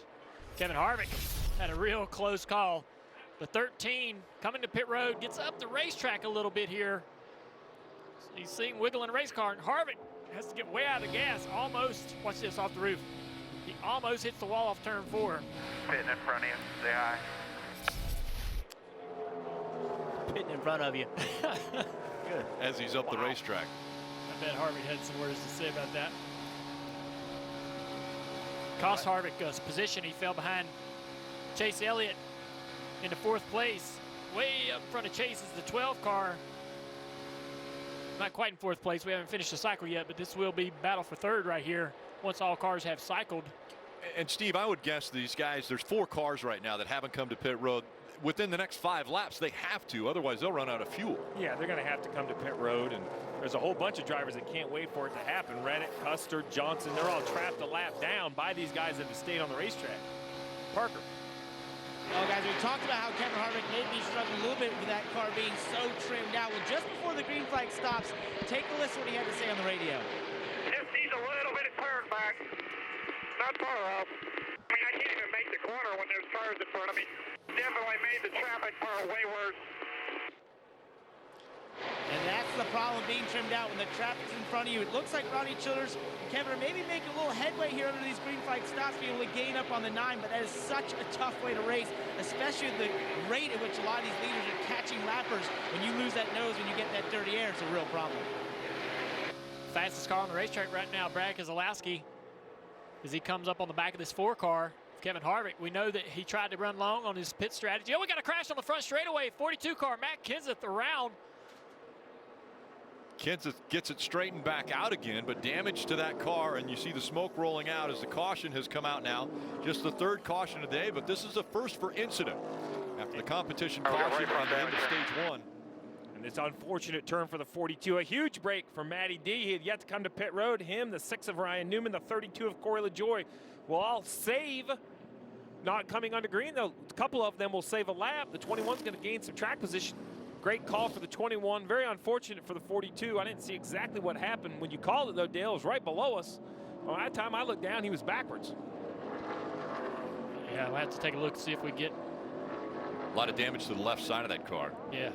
There's some damage to the left side as well, where he was slid along the outside retaining wall, driver's side up against the fence. There's also some damage to the right front and the right rear. He's had some contact with either another car or the wall, and here he is. He's going to come up the racetrack, and I think he's not quite clear of Eric Jones here. And him and Eric both into the fence. Matt, just not clear. It's actually some pretty hard damage for the 20. You mentioned Jones hit the fence as well, Junior. We'll have to keep an eye on the right side of the 20, see sheet metal damage or perhaps something else. The left side's crystal clear, but the right side's going to be the damage. You see the nose caved in. Take that back. The left side as well. Yeah, he's hit hard with the right side there, so he's... A lot of work to be done to that 20 car. Car had a lot of pace early in the race, but he's had some struggles since they damaged the nose of that car on a restart. It hasn't not been what we thought we would have seen from Matt Kenseth. They just have not had the pace we thought they would have. It's been a struggle. Now, I mentioned the gamble of the guys that stayed on the racetrack. Great benefit for them. Unfortunately for Reddick, Custer, Johnson, Bubba Wallace, those guys that had yet to pit, trapped those guys a lap down, Rick. So for everybody who's happy, someone else is disappointed. It's kind of like walking through the casino over there off turn 2. Parker. You guys running there behind the 9 car. Kevin Harvick just complaining that the car was a bit too tight. He needs it to turn more, so they keep jumping back and forth between being too loose and being too tight in that 4 car. It's going to be 4 Goodyear tires, an adjustment for Kevin Harvick. Parker, this is where the radio communication that you don't have for Chase Elliott just absolutely kills your day. Alan Gustafson said no more than 9 times, stay out, stay out, stay out. Chase Elliott couldn't hear him. He came down pit road anyway. Right side tires for Chase Elliott on a stop that they never wanted to make. And Alan Gustafson behind the box, not very happy, but that's the part of what's going on. They don't have radio communication with Chase right now. That's the problem. They thought that the crew chief was being heard by Chase Elliott, but he didn't hear them there. Well, from the start of the playoffs, we have been showcasing the 16 playoff drivers in their quest to win the NASCAR Cup. And as we head toward the championship week, we're also celebrating 16 pit crew all-stars and their very special stories and talents. For one of those, let's go down to pit road and Dave. Rick, let's introduce you to a member of Bubba Wallace's 43 crew, David Crops, front-end mechanic on the team now, has had several jobs over his time, including interior mechanic. And Crops is from Mount Airy, North Carolina. Been in the sport now 18 years, been with several teams. And he says one of his favorite things, not only being at the racetrack, but also driving that big hauler right there. He's a backup hauler driver. He'll be needed soon coming up as the teams head to Phoenix. Talked to him earlier today. Krupp said he lives in Mount Airy, was born and raised there, loves being in a small town about 45 minutes from the RPM shops. We're glad to call him one of our Pit Crew All-Stars. So important to the team. We'll continue showcasing Pit Crew All-Stars between now and the championship week in Phoenix and continue telling their special stories. Marcus Horton, a front tire changer for the 2017, also a part of the Pit Crew All-Stars. What's crazy is these restarts have been, see these guys right here, they're being waved around the pace car. They'll end up back on the lead lap or maybe only one lap down, depending on their situation. But as crazy as these restarts have been already, they're going to drop the green flag on this one with only about 12 to go to the stage end. I expect it to get wild. All right, before the green flag flies, let's check back in with Rutt and Bernard. You know, Rick, we've heard a lot today about Chase, those communication issues. Bernard, for people who don't know, sometimes on NFL games, you can see it seems like one person's got a headset. Some people do hand signals. How did you guys communicate in the moment? And is it ever easy to get distracted on a big playoff like this? Oh, definitely. I mean, the mic usually carries the headset. For me as a strong safety on every team that I played on, I was the communicator getting the sign language and everything. So when the headset goes down and you have to understand what coming in from the sideline, it's definitely hard. So to see that the communication errors right here, obviously they can't go to the spotters because they're definitely distracted. They can't really pay a lot of attention to what they're not hearing. So I think at the end of the day, you got to go back to what you know, racing and playing football. So he has to do what he does best, and that's race and go off instinct and what he's been watching film and just go out there and ball. Unbelievable. I still can't believe, Rick, that you guys were debating whether or not he could change those earplugs. Bernard and I got to listen at the commercial break. That's the most exciting stuff I've heard between Jeff and Junior in a long time. There's always battles up here in the booth, and that one was, well, it didn't actually happen. He didn't have to put those earplugs in. Maybe he will now, though. Well, and to Bernard's point about hand signals, there are hand signals in NASCAR, Bernard. You know, Chase, if it gets to a point where he can't communicate at all, he can reach out and bang the door or bang the roof, loose or tight as he goes down the front stretch. Hopefully his crew chief can see him so we can understand what kind of adjustments his car is going to need. I've never had to go to that level, but I did have Junior black flag one day at Watkins Glen because the next lap we were going to run out of fuel. That was our only option. Have your own driver black flagged. I'm sure Junior. NASCAR looks at you funny when you say, I want to black flag my car. What? All right, getting ready for the restart. Denny Hamlin, Ryan Blaney making up row one. Again, it's going to be a sprint to the end of this stage. 11 laps to go in stage 2.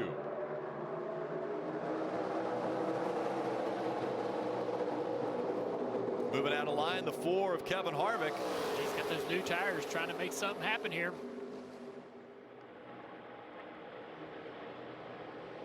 Looks like Denny Hamlin's going to get clear.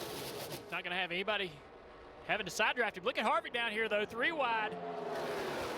4 wide as they go into turn number 3.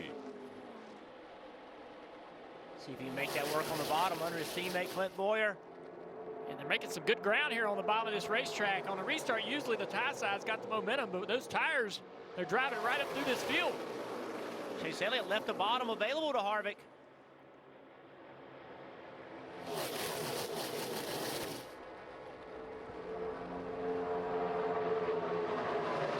Single file up top now is Chase Elliott, Kevin Harvick trying the bottom of the racetrack. Here comes Martin Truex Jr. in that 19 as well. And all these crew chiefs are taking note. This is kind of dress rehearsal for later in the race. How valuable are tires? With 9 cars, only has 2 tires. The 4 of Kevin Harvick also came to pit road and changed tires. He put 4 tires on, so you're watching as they're easily right around the white line passing those cars. Oh, the 88's going to stay out there. Just is not clearing. What does Harvick do right here? Does he stay on the outside of the 9? Yeah, absolutely. He does. He's got to get around this 9 car who has the new tires as well. Now push that 88. 9's dragging him back, trying to side draft. You can see the 88 getting in front of him. That's what that is. That's just a side draft from the 9. And he pushed that 88 up there almost into an opportunity to try to take away second place from Blaney. Blaney gets the push off the 88, who then pushes the leader away. Still side by side here between the 4 and the 9. The 1's going to come up here and help the 4 through. Yeah, when the 1 got right there, it actually slowed the 9 down and it accelerated the 4 all at the same time. Now Kevin Harvick on the bottom of Bowman. What happens here, though?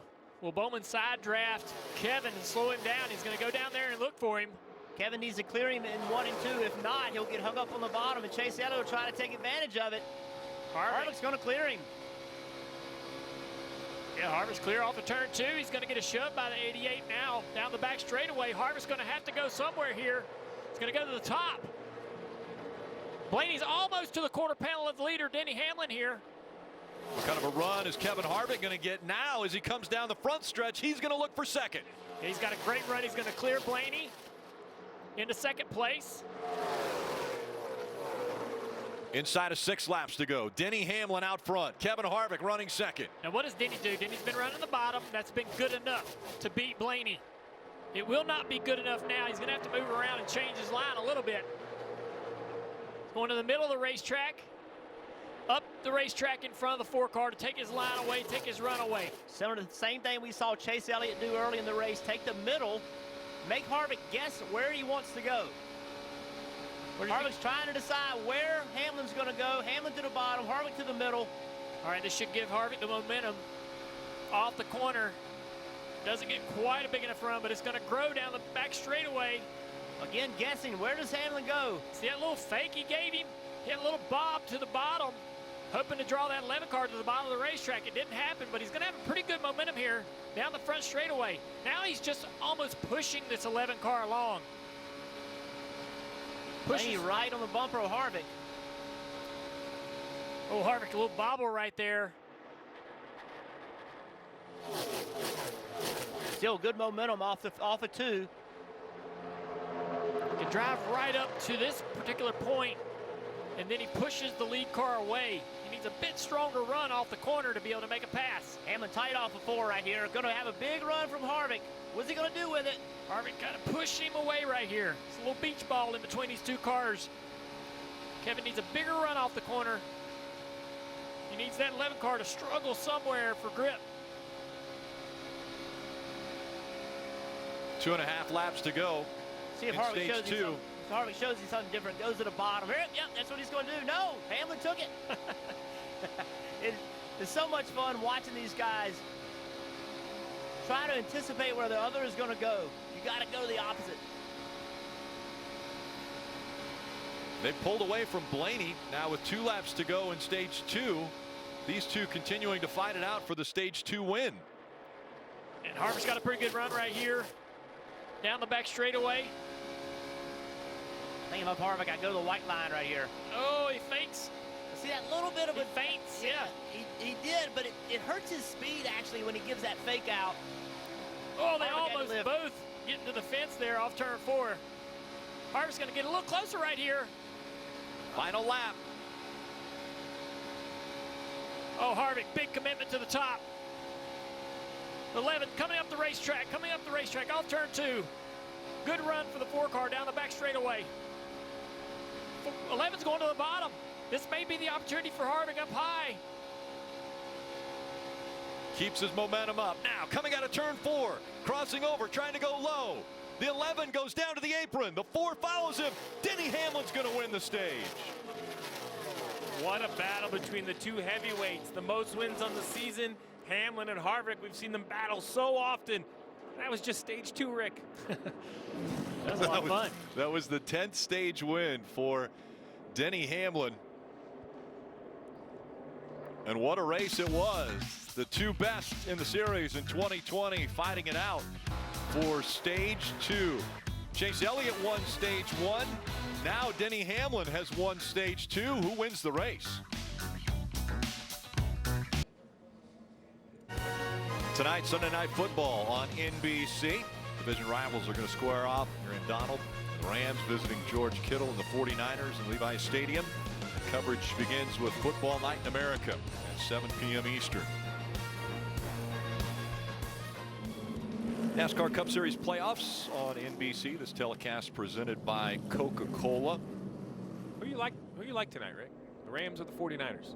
I'm going to say home team. I'm going to go 49ers. Even though the Rams have won the last 2 games, maybe a little bit of momentum, but we'll go with the home team. Okay, good. I'll take the Rams. You can buy me dinner. Toyota driver update as we look at Denny Hamlin winning stage 2. 18 points earned today. That's the most. Again, you get points for finishing in the top 10 of each stage.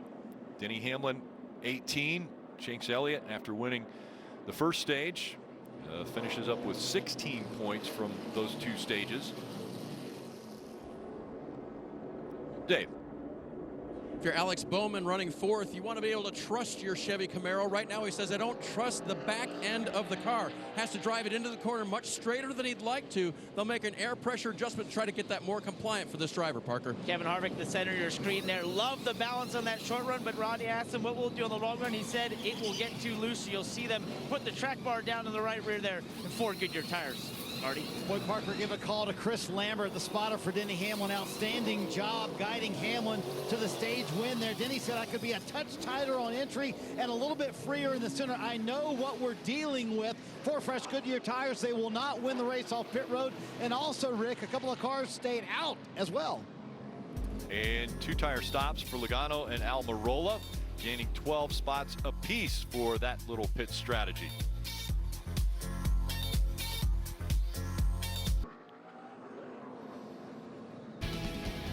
Two stages complete in the Hollywood Casino 400 from Kansas Speedway.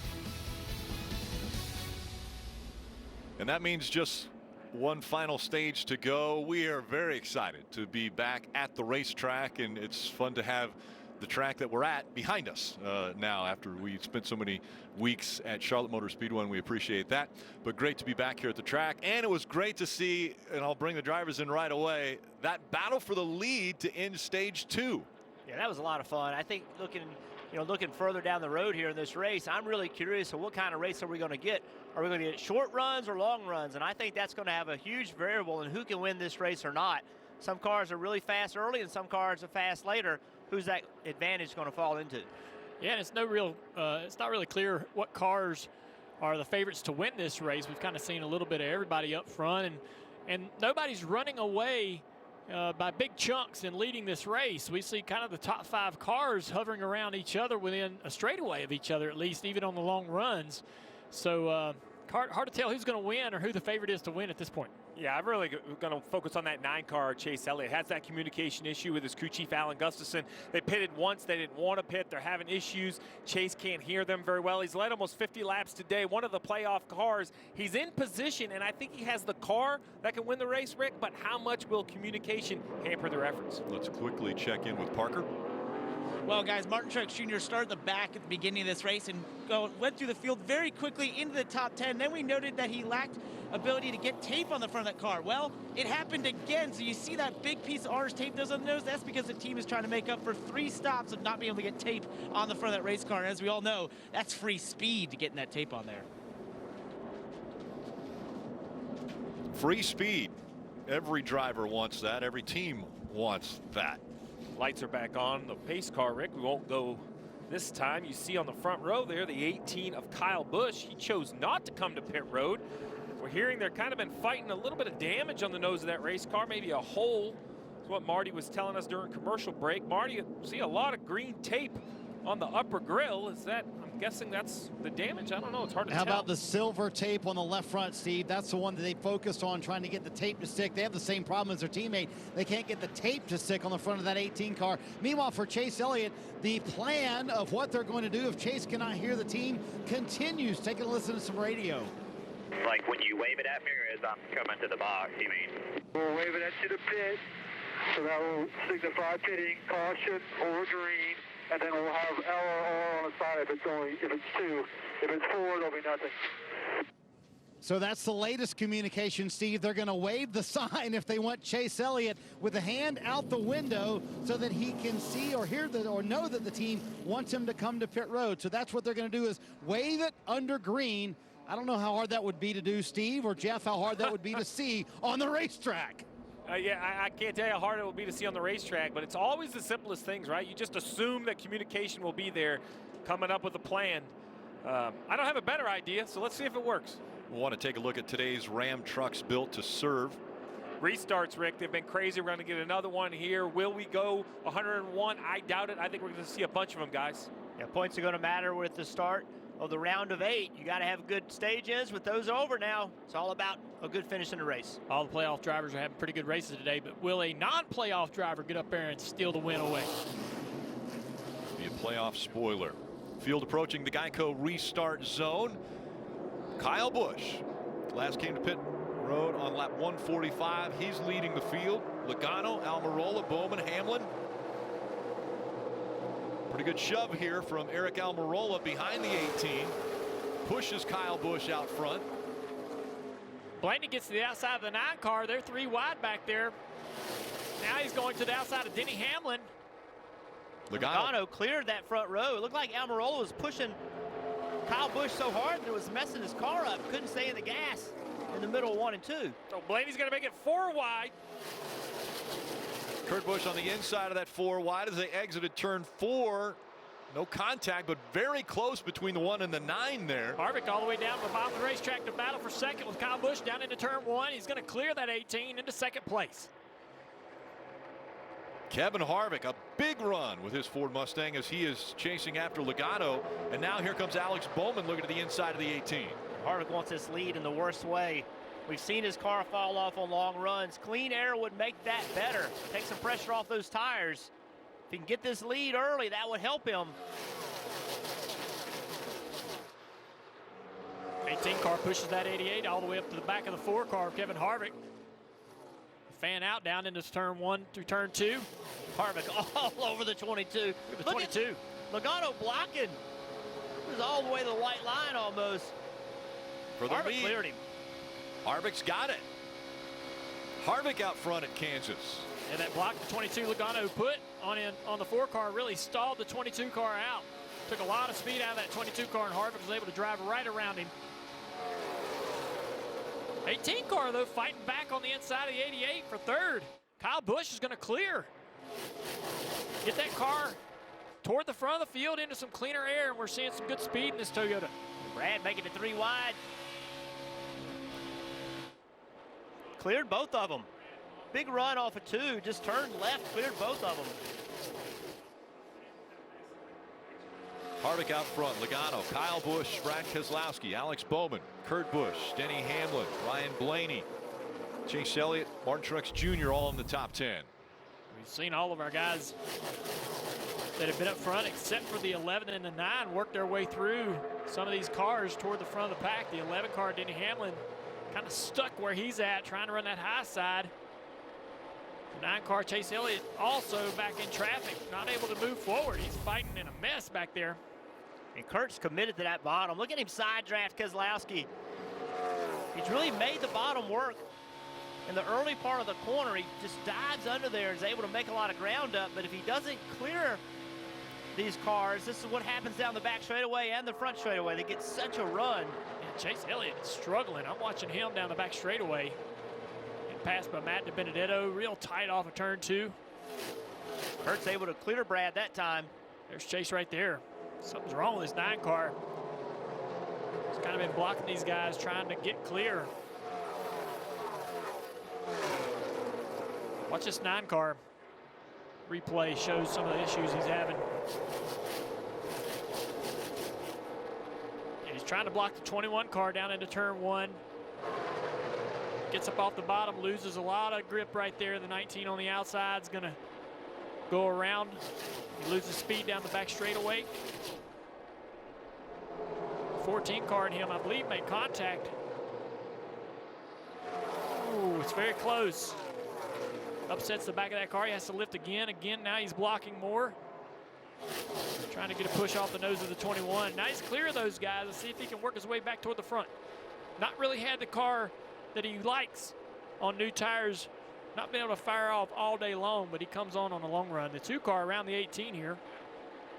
Keselowski easily gets by the 18 of Kyle Busch. It's really interesting, guys, how these cars, you know, for a lap or 2, they don't seem like they run well, then they all of a sudden run well. I mean, we just saw Kurt drive by the 2 car. Then 2 laps later, Brad just takes the spot back. Side by side, Penske drivers fighting for position. That's for second. We're going to go NASCAR nonstop. You won't miss a thing.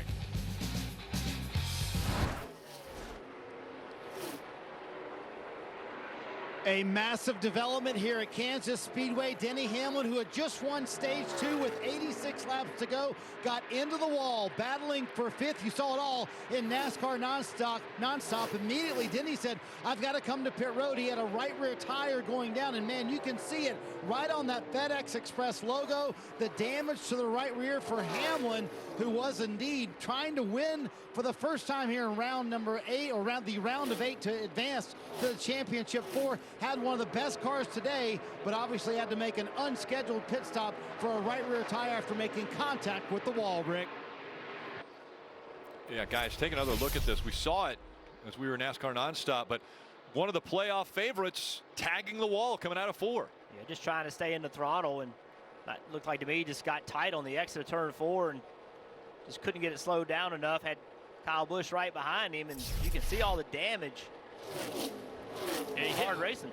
Hit hard with the right front.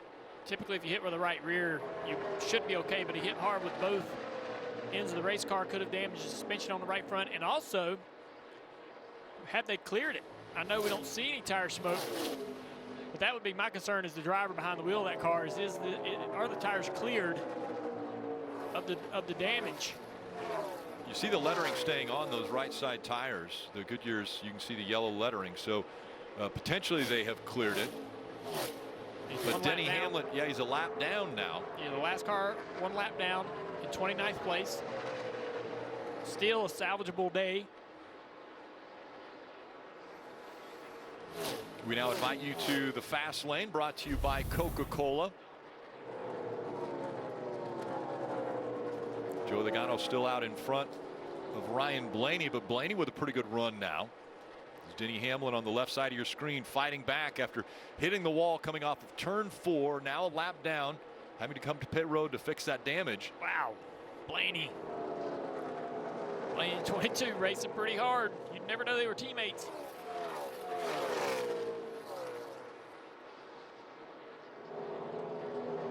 Denny Hamlin going by Ty Dillon in that 13.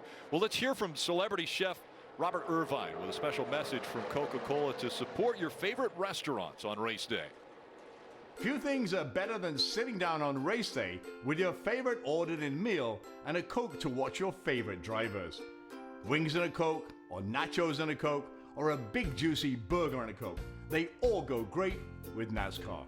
Of course, as we all know, some of our favorite local restaurants are really hurting right now. But we're all in this together, and together, we can make a difference. Pick up the phone, get online, order in or take out, and don't forget to add an ice-cold Coke to wash it all down. Let's do everything we can to help out the restaurants that help make race day taste so good. Because together tastes better, even when we can't really be together. Cheers.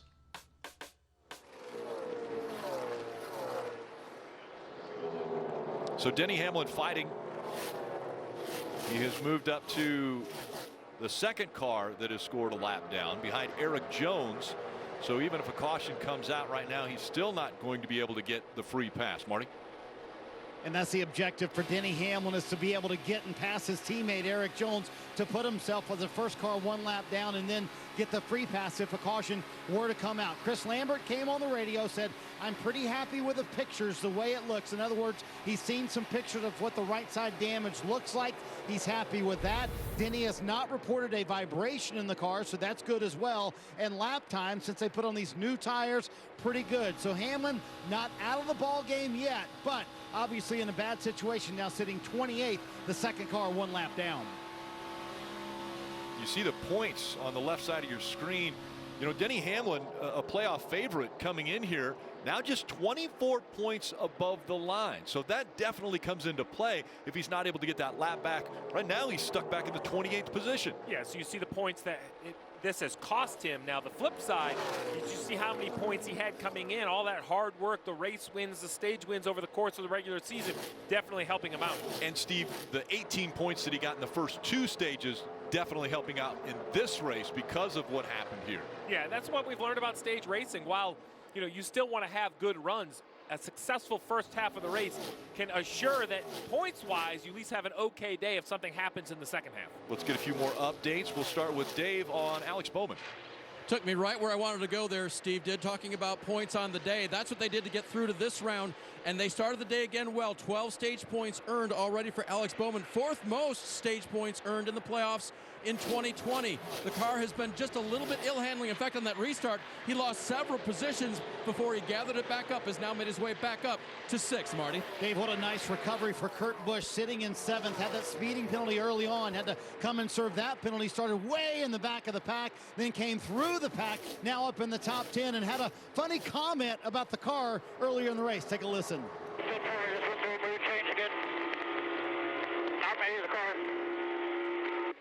What did he say there, buddy? Another mood change. Well, he said another mood change, not him, the car. 10-4.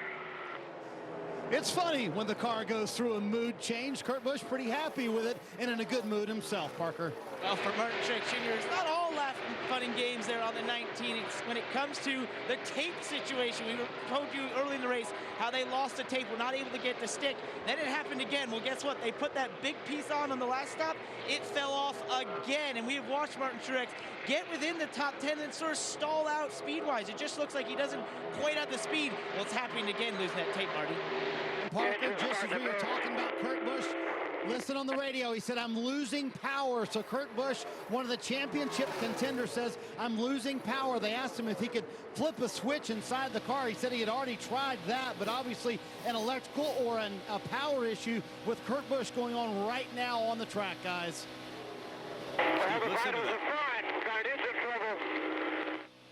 All the vitals are fine, so your miss can be fuel, it can be electrical, so flip the switch. Perhaps they want to go from one battery to the second like it was down on voltage.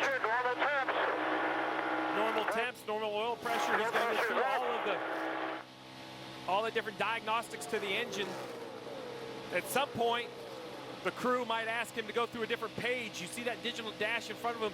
There's different pages he can go through that will record different items, things that aren't needed for every lap or everyday racing, but in these situations could help them, diagnose if this is an issue they can work on. And Steve, on the pit box, they can see certain things from this car, but they can't see anything that's vital with what's going on right here. Yeah, right? very, very general. They can see throttle position, steering wheel position, things like that. Not a lot of vitals for the engine itself. They need the driver to relay that information at, 170 miles per hour with traffic all around you. Well, it's a shame as he was having a good day, running in 7th. Had good speed all day. And Jeff, they just asked him to switch the page and give him the bio code. So Steve, that's a lot to do for a driver. You mentioned at 170 miles an hour, you'll see Kurt reach down in a moment. He's going to flip that page. They told him to go to page 3 and tell us what that number says. So he's got to do all this while he's trying to drive and stay on the racetrack. Well, there you go. Just like your dash of the car at home, you have different settings for the front. You see the things on the screen changing. Page 3, what number do you have? There should be 2 bio statuses on there. Can you just read those off, please? I got 0.8. So all of those different codes right there, they're something for the Hendrick engine department, right? So I don't know what they mean. The crew chief perhaps doesn't even know. He's talking to or communicating with the engine department, wanting to know what information. But Denny Hamlin, he was the first one with an issue, playoff driver. Now the one, and it looks like the engine goes away for. I don't need the digital dash to tell me that this is terminal for the one car. Smoke out the pipes. Detonated. You just heard it. Kurt Busch. A huge hit now for him to advance into the championship 4. And only the 3rd car out today, so on a day where not many are having problems, it's the worst day to have a really, really bad day. It's just going to have a horrible finish. Already being scored 48 points down. Yeah, it's just unfortunate, as you put it, Jeff. The race team, they showed up. They put a good car underneath Kurt Busch. He did such a nice job all day. And then right here you see, what was it, maybe 5 or 10 laps off the pace, and then a big terminal failure for the engine. Yeah, let's listen to this engine hand grenades down into turn 1.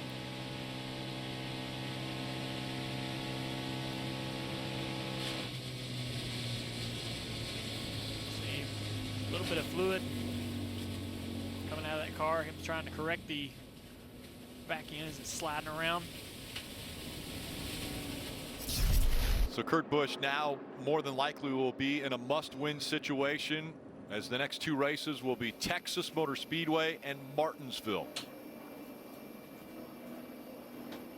This is what makes this playoffs just so difficult. You work all year long to get here, and then you only have 3 races. Now, the one great thing is the win and you're in, right? So no matter how many points he gets behind, the door is still not closed. A guy that can win, he can win at Martinsville, he can win at Texas.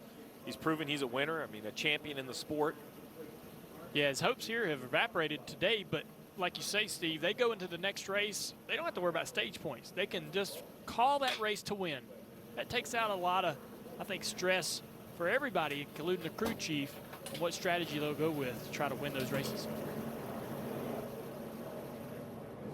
What's really frustrating is when a team has engine failures, you know, they get their engines from Hendrick. It's really nothing that they can do, right? It feels like it's out of your control, and that's a worse thing for a driver, a crew chief, is to feel like they don't have control over a situation.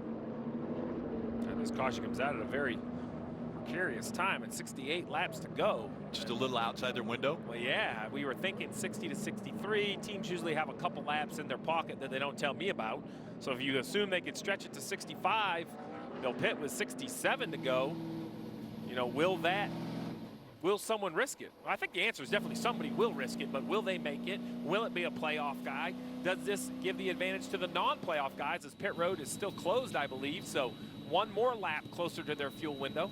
When the caution came out, Denny Hamlin was not in the free pass position. It was still Eric Jones, so more than likely it'll be Eric Jones that gets the free pass, and Denny Hamlin will still be stuck a lap down. Yeah, I think it's going to be very hard for Hamlin to take the wave around just because he's outside the fuel window.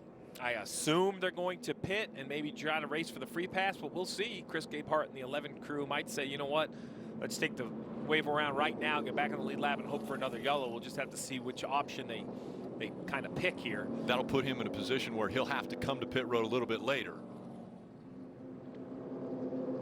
Let's listen in to the 11 communications. I did have a tire rub, right? Yeah, it was a good call, for sure.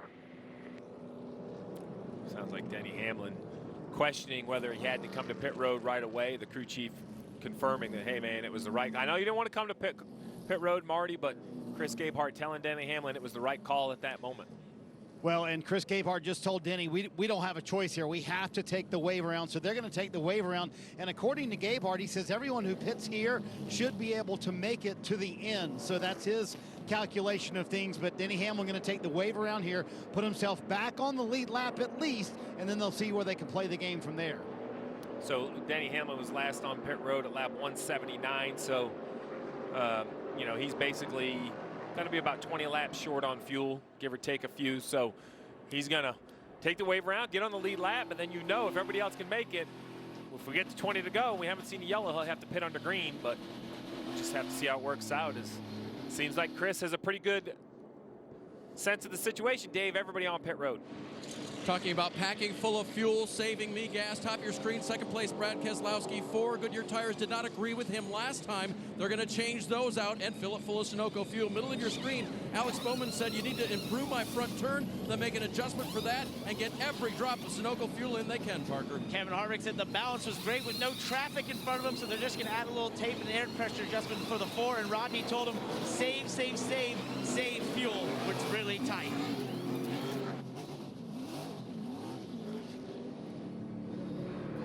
Coming off pit road, it looks like Kevin Harvick is going to win that race. The 18, Kyle Busch, grabbing a couple spots. Blaney will hold on to 3rd. Logano grabs 2 as well. You're watching NASCAR Cup Series playoffs on NBC. This telecast presented by Coca-Cola. An early exit for Kurt Busch.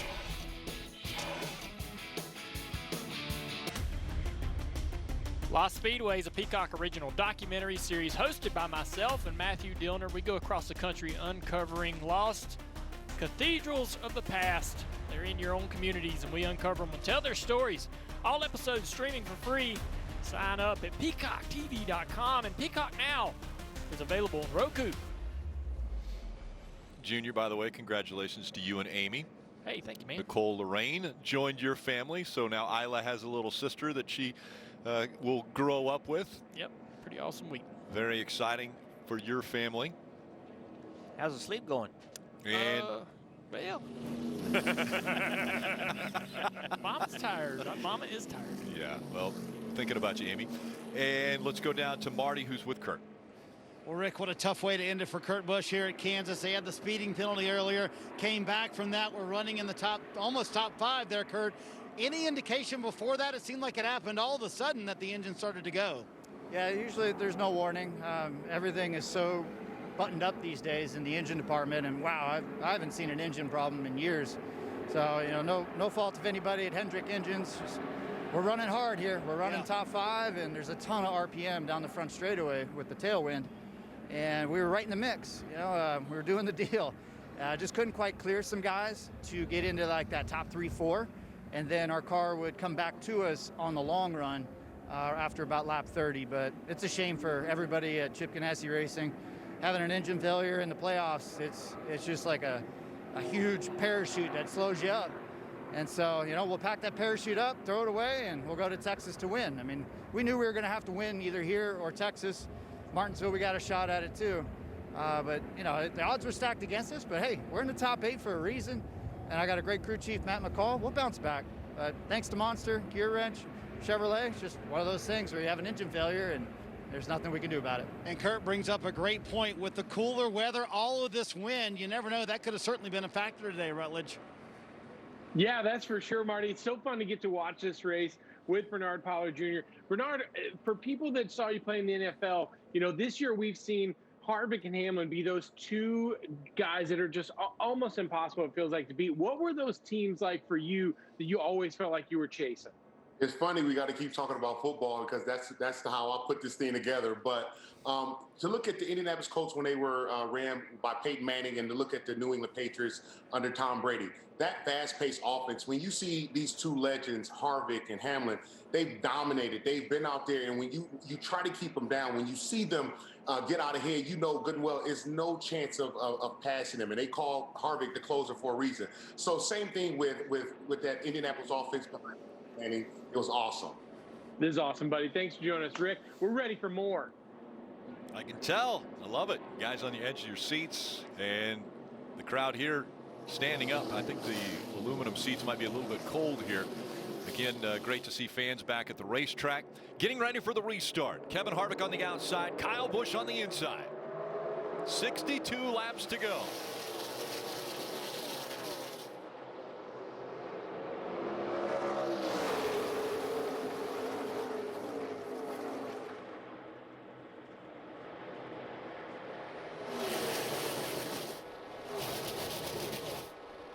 Big move to the inside, the 22. That almost looks like Talladega the way they fan out there. They put Kyle Busch in the middle, just like at Talladega. He falls back a few rows. I was sitting there thinking, man, this 18 car might be in a position to win this race, sitting now on even tires with everybody. He's lost about 4 spots right there. Look at Clint Boyer in that yellow-white car. Hometown race. He really lost a lot of ground right there. Got put in the middle, getting into turn 1. You jinxed him. Sorry. Emporia, Kansas right now is excited for Clint Boyer, but obviously when he fell back there just a bit, they're cheering for him. See if he can get him back up front. Up front, the Penske cars are lined up against the 88. Big Chevrolet. shove there. Yeah. Again, I think it's a major advantage for Kevin Harvick to be out front. He's got clean air. That's going to help his car in the long run. He's not abusing his tires like some of these guys are in the back battling for position. 24 and 88 teammates at Hendrick battling down into turn 3. Almost had contact. William Byron had to lift. It's going to cost him a lot of speed here. Look at Martin Truex Jr. jumping on the outside of Matty D.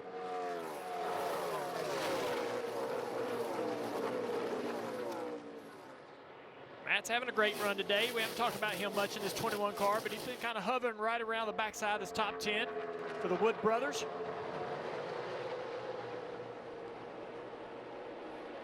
Great battle right here, Brad Keselowski. I think he has the car that can go up there, contend with Kevin Harvick if he can get clear of his teammates, but I don't know about that. They've got speed as well. It's been hard for the 2-car to work his way through traffic. He has great speed and pace. See Logano in front of the other Penske cars. I feel like his car on a long run falls off a little bit more than that 2-car. And Brad's clear now. He's going to get a little push off the 12. See Eric Jones on pit road in the 20. A little bit of smoke. You see the right side damage there, maybe a little tire rub. 2-car Brad Keselowski closing in on second place. Joey Logano, inch by inch. Where will he go to create some momentum? To the middle of the racetrack in that 2-car. Joey running the bottom. It's not going to have quite enough speed off the corner. Brad will have a little more speed down here and down the back straightaway. Closes the gap even more. Half a car length. Penske organization looking well there as we saw Logano, Keselowski, and Blaney all together. Here's Chase Elliott under attack now from the 19 of Martin Truex Jr. Yeah, Chase just made a really good move. Actually passed the 21 and the 19 all down the back straightaway. A little bit further back in the pack, Denny Hamlin, Cole Custer. You see all the cars bunched up right after the restart. The car in the middle, Denny Hamlin going to the top. Custer just was not expecting him to go there that quickly. And then here's Bowyer. See right there, he got put in the middle, then contact with Matty D, and now he's just lost all his momentum. And here they come. Watch this right here. 2 by 2, looking low inside, 3 right here in the middle. 4 right, 3 right, 3 right, 3 right here in the middle. That's how quickly it happens. Parker. Well, guys, we see Martin Truex trying to get to the back bumper there of Chase Elliott. He just came across radio and said this thing has no speed, and we've documented how they have not been able to get tape to stick to the front end. They finally got a bit there, but they're so behind these other cars, and when we look at these cars on these restarts, they're flat out, and that tape can be worth 1/10 of a second per lap, and it just seems like the 19 has not been able to add as much as they need to keep speed with the other leaders right now. Steve, I want to take a look at today's Xfinity fastest lap, and it surprises me. I think that everyone on here ran their fastest lap either on lap 33 or 34. Well, we know this aero package drafting matters, and it was a perfect storm in lap 34. A single file group catching another single file group, very clean laps. And you see the fastest lap so far. Put in perspective, Logano's lap about 2/10 of a second faster than when Harvick just ran on this restart. It shows how much traffic can change the lap times. Battle continues between the Penske drivers. We're going to go NASCAR nonstop. You won't miss a thing.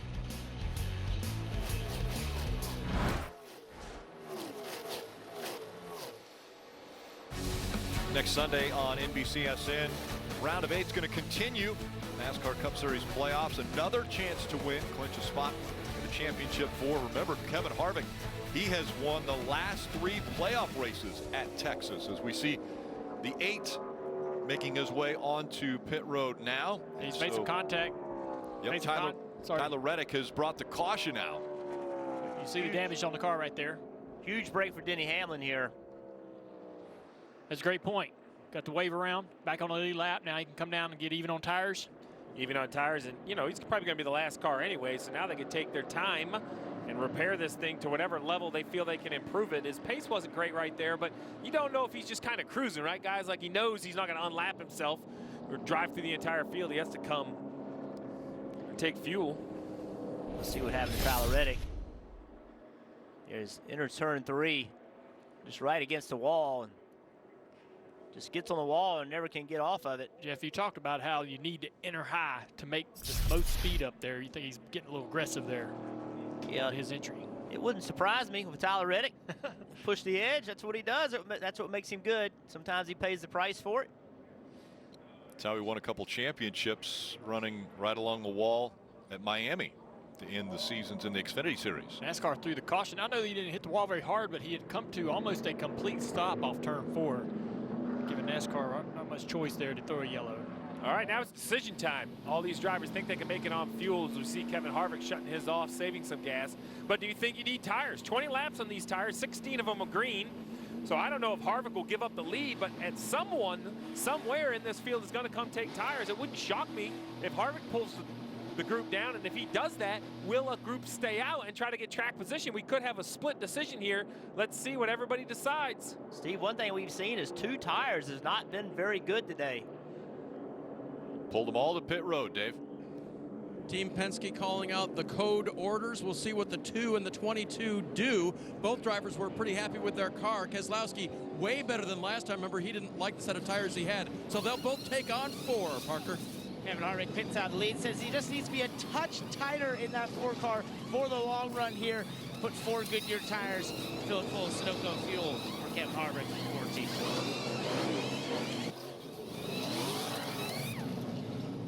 I thought we might have some stay out, Rick, but the entire field comes down pit road. An important race off pit road. Looks like Joey Logano, maybe? Logano edges out. Kevin Harvick right there at the line. So Logano gains a spot. Harvick lose one coming off of pit road.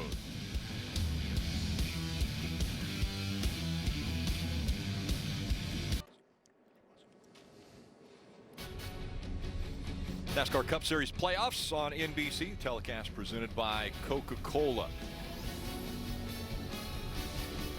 Coming up right after the race, NASCAR American Post Race Show. Chris, Kyle, and DJ break down everything that has taken place here this afternoon from Kansas Speedway.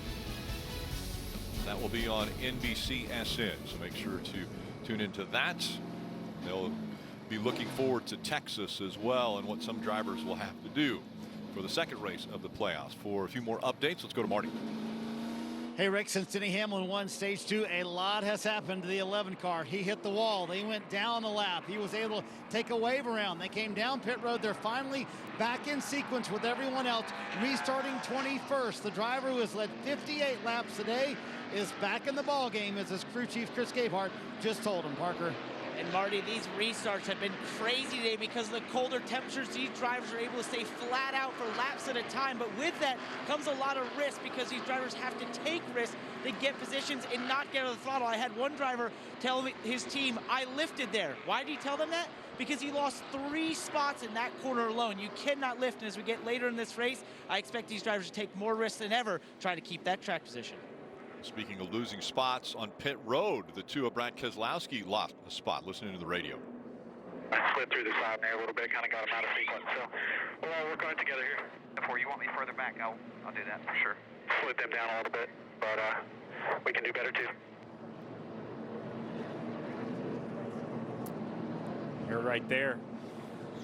I mean, what do you say, right? I mean, at this point, you know it's important, but crew chief still supporting him, said, hey, we could still do better. Brad admits that he could have improved it. The crew backs him up, but now it's down to the restart, guys. With 43 to go, we saw the choose rule. Everybody chose what lane they want to be in. We'll see what they can do here on this restart. 43 to go. Logano has chosen that outside line. Harvick on the inside for this restart. Back up through the gears they go. Only 42 laps remaining. And this is the first race of the round of 8. Harvick's doing a good job staying right there. The 12 gets the 22, a little upset. Harvick's still side by side. He has no help from behind, though. That outside lane has big momentum.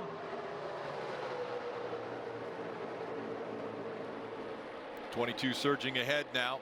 The 12 bobbling through the corner. Getting down on that side of the 4 car, really taking a lot of speed out of Kevin Harvick down the front straightaway. And nowhere for Kevin Harvick to go. That outside lane has gotten filled up. There's no hole for him to go into. He's going to have to make this work. Oh, we got cars in the wall in turns 1 and 2. It's like Jimmy Johnson is one of them. There was a car in front of him that also had gotten into the wall. 37. Yeah, the 37. Pit road. Ryan Preece. There he is with the damage. Yeah, Ryan Preece was involved in an accident earlier this year here at this racetrack, a big hit, so not as violent this time, but the 48 going to have to come to pit road. Harvick still working hard on the side of that 12 car to clear. Huge side draft into 1 right there. That's what got him clear of Blaney. That was a great move. Now on attack to Logano. Alex Bowman in that 88, still running up in the top 5. What do we know about Joey, though? He's going to be aggressive to keep this lead. He's going to go wherever he has to go on the racetrack to try to block this 4 car. Any kind of run and momentum that Harvick might have. See Harvick trying to fake left and right. It's fair to say Logano is the biggest blocker in the series. Yeah, he is going to take every chance to take the air away from that 4 car and any momentum. Are you saying Logano's a bigger blocker than Ryan Newman? Yes. Really? Yes. Newman doesn't really block. He just races the heck out of you. Joey will go where he'll drive out of that mirror, hit probably 3/4 of this lap. Something like you might do at Daytona or Talladega. Watching where the runs are coming from behind you. Plus, he has a spotter. TJ Major's one of the best at telling him exactly what that 4 car is doing. Big run here. What will he do with it? He fakes inside. The 22 goes down there. He stays up in the middle. Again, guys, we talked about it on the earlier restarts where Kevin Harvick had clean air. That was an advantage to his car. His car isn't good on long runs. Now he doesn't have that advantage. Now he's working the tires way harder than he was before. Listen to the spotter, TJ Majors. 1 a lane higher, 1.5, lane and a half higher. Back. Building is run again now. It's not as good as last lap. 1.5, 1.5. Swinging higher, 2 back, lane higher.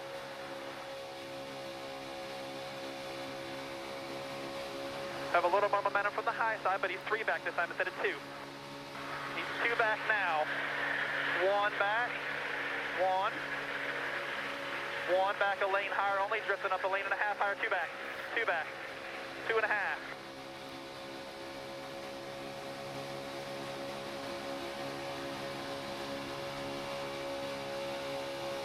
He's telling Joey basically everything he needs to know about that 4 car. And watch Joey come out the corner, not even use the whole racetrack. 3 back, that's money, 2.5. He's going to be a little closer, and through 1 back, a little closer this time than before. Half. Swinging higher, 1.5, 2 back.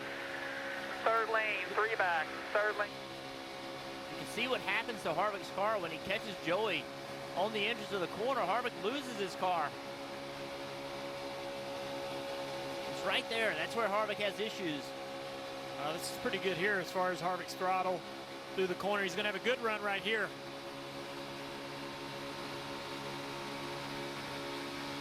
Now, half now, half now. In line, swinging up now, 1 back, 2 back, lane higher. And Harvick barely ever getting out of the throttle.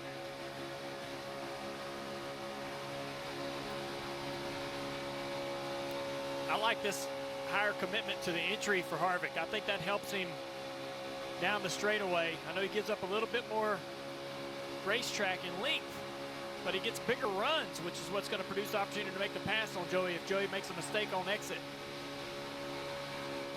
Harvick doesn't quite commit to the higher entry into turn 1, and he goes through a series of bumps as well to make the car tight. As we rode on board with that battle, look who's joined the fray. The 2 of Brad Keselowski has worked past the 88 and the 12 of Blaney. The 2 car has good speed. We'll see if it's enough to join this battle. He can run both the bottom and the top. See how high the 4 goes into turn 3. That really creates great speed down the straightaway. Almost got an opportunity to make a pass here. Closing the gap again. Swinging up. 1 back a lane higher, 2 back a lane higher. Remember, a ticket to Phoenix is on the line. You win here, you advance to the championship 4 automatically. You have 2 weeks to prepare for that championship race. We talked about Kevin Harvick and the stress that it's putting on the tires, but I'd say the same with the 22. Right, how he runs this racetrack and trying to block Kevin Harvick really low on corner exits. All those things are putting pressure on the tires, Dave. As Harvick continues to peek around Logano, Keselowski is catching these 2, tries to move in the 2 car. Talking with his crew chief, Jeremy Bowens, this morning, he spoke of the right side tire change that was made this weekend, as now Keselowski's going to challenge the 4 of Harvick. It took away a little bit of an advantage they felt like they had here in July when they finished 2nd, but we've been adapting. It sure looks like it. This will be interesting right here. If the 2 car can make the pass on the 4, he can't do it. I feel like that 2 car is the 4 car's toughest nemesis right now in pace. I know the 22's leading this race, but I think that 4 car's faster than the 22. I believe if the 2 of Keselowski could clear Harvick, he might be able to maintain the lead and win this race. And I wonder if Harvick getting away from the 22 just a little bit to where he can get some forward momentum, if he can't find a way to make that work for him. He was kind of stuck in that spot. Lap traffic here for these guys. So now he's further behind. So can he use that? Can he find a way to use that to an advantage? I think this lap traffic might create some challenges because you've got to go wherever the leader is, and if you're Harvick, but that's typically where the lap traffic's going to be. So it makes it more challenging. Not only is Harvick trying to get clean air, but now he's having to negotiate moving chicanes on the racetrack. Guys, when you're Kevin Harvick, obviously you want to make Phoenix, but look at the two he's battling. Joey Logano won the Phoenix race in the spring. Brad Keselowski won the last group of short track races we had at Richmond. So these guys, when they go to that style of racing, have to be the favorites. As now Harvick looks inside Logano off turn 2. Lap traffic right ahead of him. How will that come into play? They go by the 66 of Timmy Hill. So Joey Logano just saw Kevin Harvick work the bottom, and how that worked for Kevin Harvick. That was good. Really was good for Kevin Harvick. Logano said, not going to give you that again. He's going to go back to the bottom to take that from him. Another big run here. Now only 27 laps to go. See, if you're Harvick right now, you saw Logano, he went to the middle, right? I think you have to try the bottom. Some point in 1 and 2, just run that thing all the way to the white line. Try to surprise Joey. Need to do it with forward momentum, though. Fake to the top and go to the bottom. Right now, jump to the right. Make Joey think you're going to go to the top, then go to the bottom. That's it. I love the move. All the way to the bottom. And can he stay there? Can he stay right on the bumper? Didn't work, but that was the right thing for Harvick to try. These two putting on a great show here. Logano out front. Harvick running second. Pulling away just a bit now from Brad Keselowski. A little bit of a draft there from the 00 of Quinn Houff. And another run by the 4.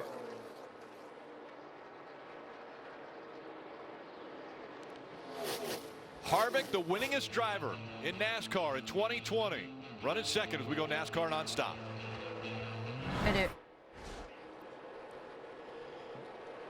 Coming up on 20 laps to go, this battle is heating up. If it can get any hotter. Right now, Joey Logano up front. Kevin Harvick running second. Lap traffic coming into play every single lap. Joey continuing to block. The entrance to turn 1 is where Harvick has his issue. Oh, this lap underneath the traffic lap car. It's going to slow him down. The 4's got a big run down the back straightaway. Will he get there? Here he goes to the high side. Once again, keeping the momentum up. Logano right in the middle of the racetrack. Good run right here by Harvick. He's got a good shot right here. No, it stalled out. Seems like those good runs, Jeff, at some point you push the car in front of you, right? Your momentum turns into momentum for him. Oh, Logano to the top, Harvick to the bottom. Logano trying to take his line away up top. Harvick goes down low, and they keep the same distance. They're going to lap Jimmy Johnson here, and then there's not another lap car for about a half a straightaway. Joey can just concentrate on where he needs to go to keep the air off of that 4 car. Look at him get down there and get away, break the draft. I wonder if Joey Logano has looked out of the front windshield at all. I mean, he's blocked. He's done a great job. The point situation for Joey isn't all that great if he doesn't win this race. This will be a huge swing for him. And remember, to lock himself in. Yeah, Joey Logano hasn't won since before the pandemic. He won a couple races early on and then hasn't been able to get to victory lane. So this would be huge momentum if he could make it to the championship 4 out of this race right here. I think the lap now they've caught 4 cars that they're going to have to lap, and I believe that could determine or create the opportunity for Harvick. Harvick figured out something that time in 3 and 4. He's not going to be able to do it this time because of the lap traffic. The pace between the 2 cars is shifting a little bit more toward Harvick. Joey's starting to struggle a little bit. Remember earlier in this race when Harvick was falling off on the long runs? Well, right now it doesn't look like he's falling off at all. Alex Bowman has gotten into 3rd place around Brad Keselowski. That 88 car. Top 5 all playoff drivers: Logano, Harvick, Bowman, Keselowski, and Elliott. Logano doing everything he can to stay in front of the 4. 15 laps to go. Not a great corner for Harvick there, seeing a little weakness in the 4 car. All this traffic in front of him. This is the dirtiest the air's been for Harvick for quite some time, and it looks like it's creating a bit of a gap between him and the leader. Yeah, I've been worried about Harvick in these tires. He's stressed them out big time in that wake of the 22 car this entire run.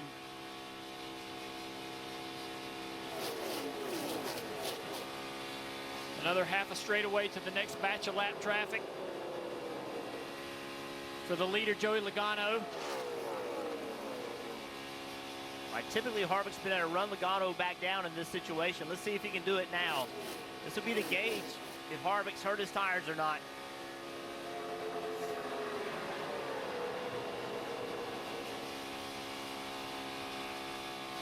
Harvick using the momentum up high once again. Doesn't look like Joey can get all the way to the bottom of the racetrack. I don't know if he's wanting to run that middle groove on purpose or not, but seems like he's losing a little bit of front grip in his car. With this aero package, the field just doesn't string out. You know, we've been watching this battle between Logano and Harvick, but you see the 88 right behind him, 5 or 10 car lengths. Then Brad Keselowski, you see Chase Elliott. They're all right there. Harvick catches a lap car here in a bad position off turn 4. Yeah, lap traffic has played a role in this race, and I think it's going to continue to. Well, and remember, the lead was won on pit road. Joey Logano's team got him out first. He got to control the restart. Now, he got a great restart, and he kept the lead, but the pass for the lead was on pit road. Yeah, Harvick's had the best pit crew during the regular season, but only 9th best in the playoffs. Came in leading and went out second. Another half a straightaway to a single lap car of Clint Bowyer in front of the leader. When we were listening to TJ Majors earlier, he was talking about 3 car lengths, 2 car lengths, a car length, half a car length. Well, now you're looking at 6, 7 car lengths separating the 22 and the 4. And right now, the 4 is not able to run the 22 back down. That was a pretty decent corner right there for the 4 car. The 22 on the bottom of the racetrack. 4 car up high. Now you see he's out of the throttle a little bit. You guys mentioned it, 32 laps on the tires. Handling starting to come into play a little bit here. Yeah, he's good run right there, though. He's closing the gap. When there's not any lap traffic, he's putting the corners together. Oh, he bounces through those bumps. Logano's car starting to move around a lot, though. Look at it. It's starting to shake. Back of the car is starting to move around. Kev got a few nicknames, and one of them is the closer. Can he do it? Can he close it out here? The last lap, Harvick a 1/10 of a second better. Looks like he continues to gain on Joey Logano. A big run here off turn 4. Another faster lap for Harvick. Yeah, these last 2 laps have been big for Harvick. Harvick going to the top, going to enter higher this time. Joey's going to go up there and try to take that air away. See how much it hurts Harvick? How Joey's able to drive away? Joey just has to guess. Joey just has to guess correctly where Harvick's going to go. Joey likes the bottom in 3 and 4. He's been there pretty much the whole day. Not really the bottom, but kind of the second lane. I think now is a good chance for Harvick to do something different. Good positive momentum right here. Show him something different. Go to the top now. Go to the white line. There you go. 8 laps to go. Oh, just got too tight right there. Look how much he had to lift. That is what dirty air does. All right, now go back to work. You got to do it all again. 4 here. I love the effort, though. I like the game plan of Harvick. Was he setting him up? Was he maybe faking for a move later? Well, we're going to find out. Yeah, no, he was trying to set him up for the pass. Since it didn't work, now he's going to try to, as Jeff mentioned, gain back to the rear bumper again. You have to be within passing distance, Jeff. You know, you can't pass from this far back. You got to inch your way closer. Look at Joey. Like going down the back straightaway at Talladega trying to lose the draft. Oh, Harvick, good corner right here. Good big corner. run. Big run for Harvick. Don't let him cross you over and take the air away from you. You can help it. I know you are. Do all you can do here. Now this time Harvick will stay at the top, I think. Yep, there you go. It didn't work when he went to the bottom, so commit to the top. Oh, he is committed. This is going to put him in the best position he's been in all day. Oh, he pushes Joey away. Well, Joey knowing Kevin's going to go to the top, so he went to the top. All this is letting Alex Bowman slowly catch these guys.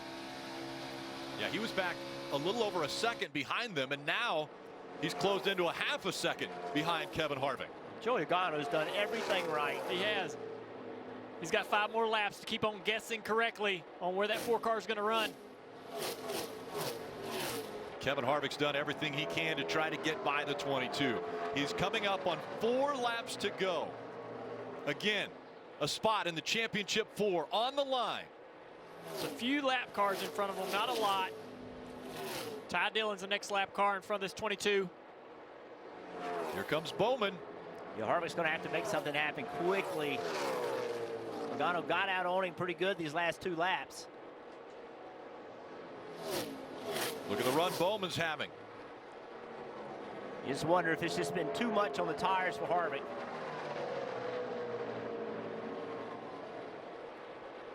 Bowman following Harvick into the turn there. Logano trying to stretch it out. That lap traffic. Ty Dillon in the 13. Harvick trying to get a draft off that 13 car. Bowman took the shorter way around the corner, around the front straightaway. Under 3 laps to go. That little bit of a coming up off of turn 4 inside of that lap car cost Logano quite a bit of speed. It's allowed this 4 car to get right back to him. A little tough for Harvick right here. He didn't have to worry about anybody before. He could just race his race.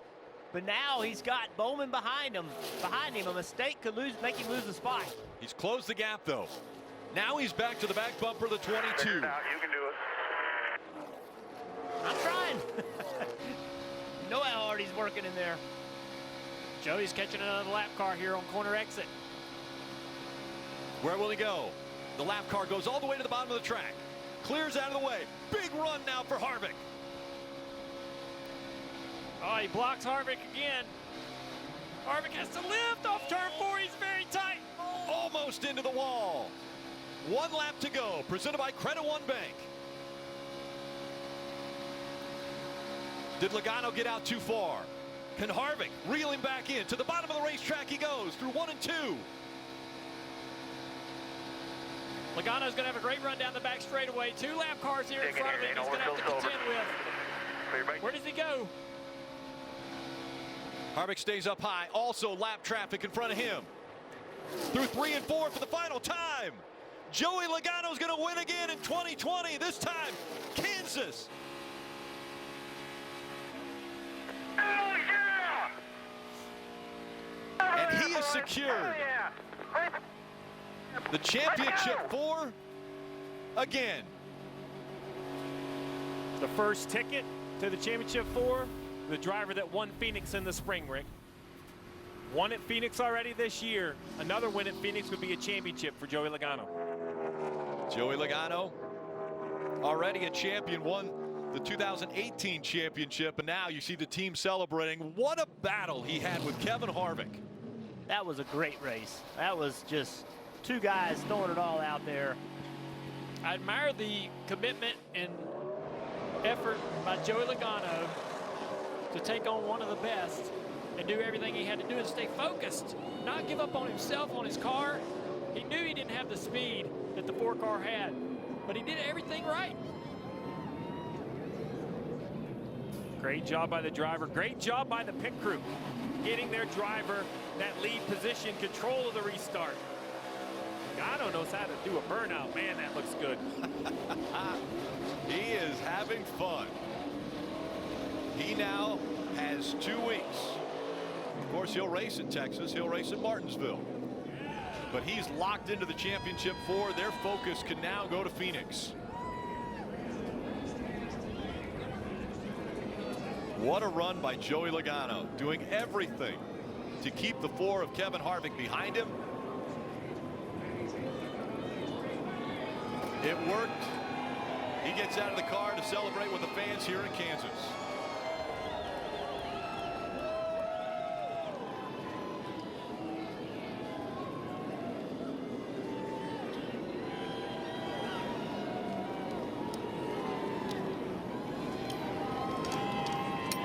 Joey Logano's foundation helped Heroes Night Out, the COVID first responders, earlier this year.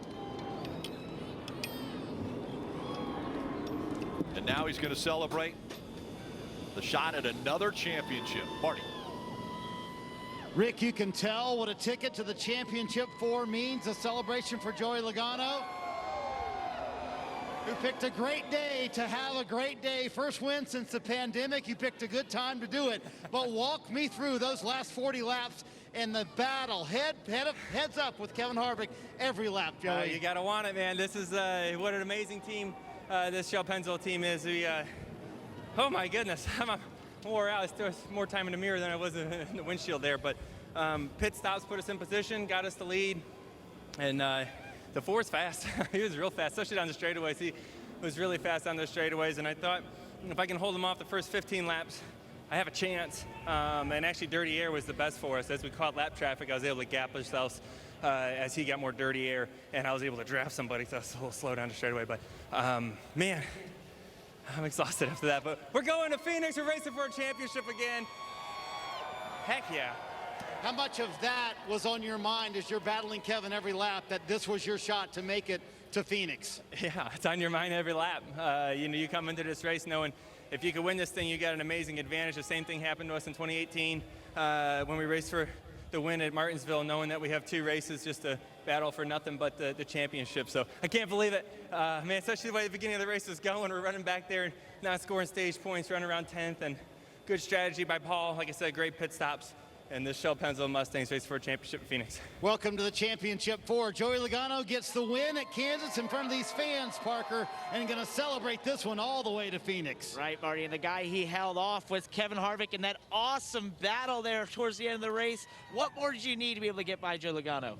We just, needed to get off of pit road first. It came down to controlling that restart, and we lost the lead there on the restart and wound up, trying to battle. Didn't get the lead on the restart, but just really, really fast. Jimmy John's Ford Mustang, all our guys did a great job. We had a fast car and just moved all over the racetrack, and we weren't the best behind somebody, but I had a lot of options as they made the car better towards the end of the race. So good run for us. Just wish we could have won, but one short. Joey just said in his interview there that he watched the mirror more than the actual road ahead of him. We saw you trying to almost trick him at times. Is that what you were trying to do, going low? And do you think there was more opportunities maybe to go low if you'd found that earlier? I was a little bit tighter low. I needed the lap cars to time out well, but yeah, Joey's a good blocker. Well, that sums it up. Joey was able to hold him off with those great blocks. He put a period on that statement too, wasn't it? Joey's a good blocker. And it paid off. Joey Logano now has a shot at the championship. He's the first one to solidify his position in the championship 4, and you see the excitement not only by driver but team as well. They'll be fighting for the 2020 championship now with this win here at Kansas Speedway. What a battle it was between Joey Logano and Kevin Harvick. Harvick ends up just a spot short. Logano in victory lane.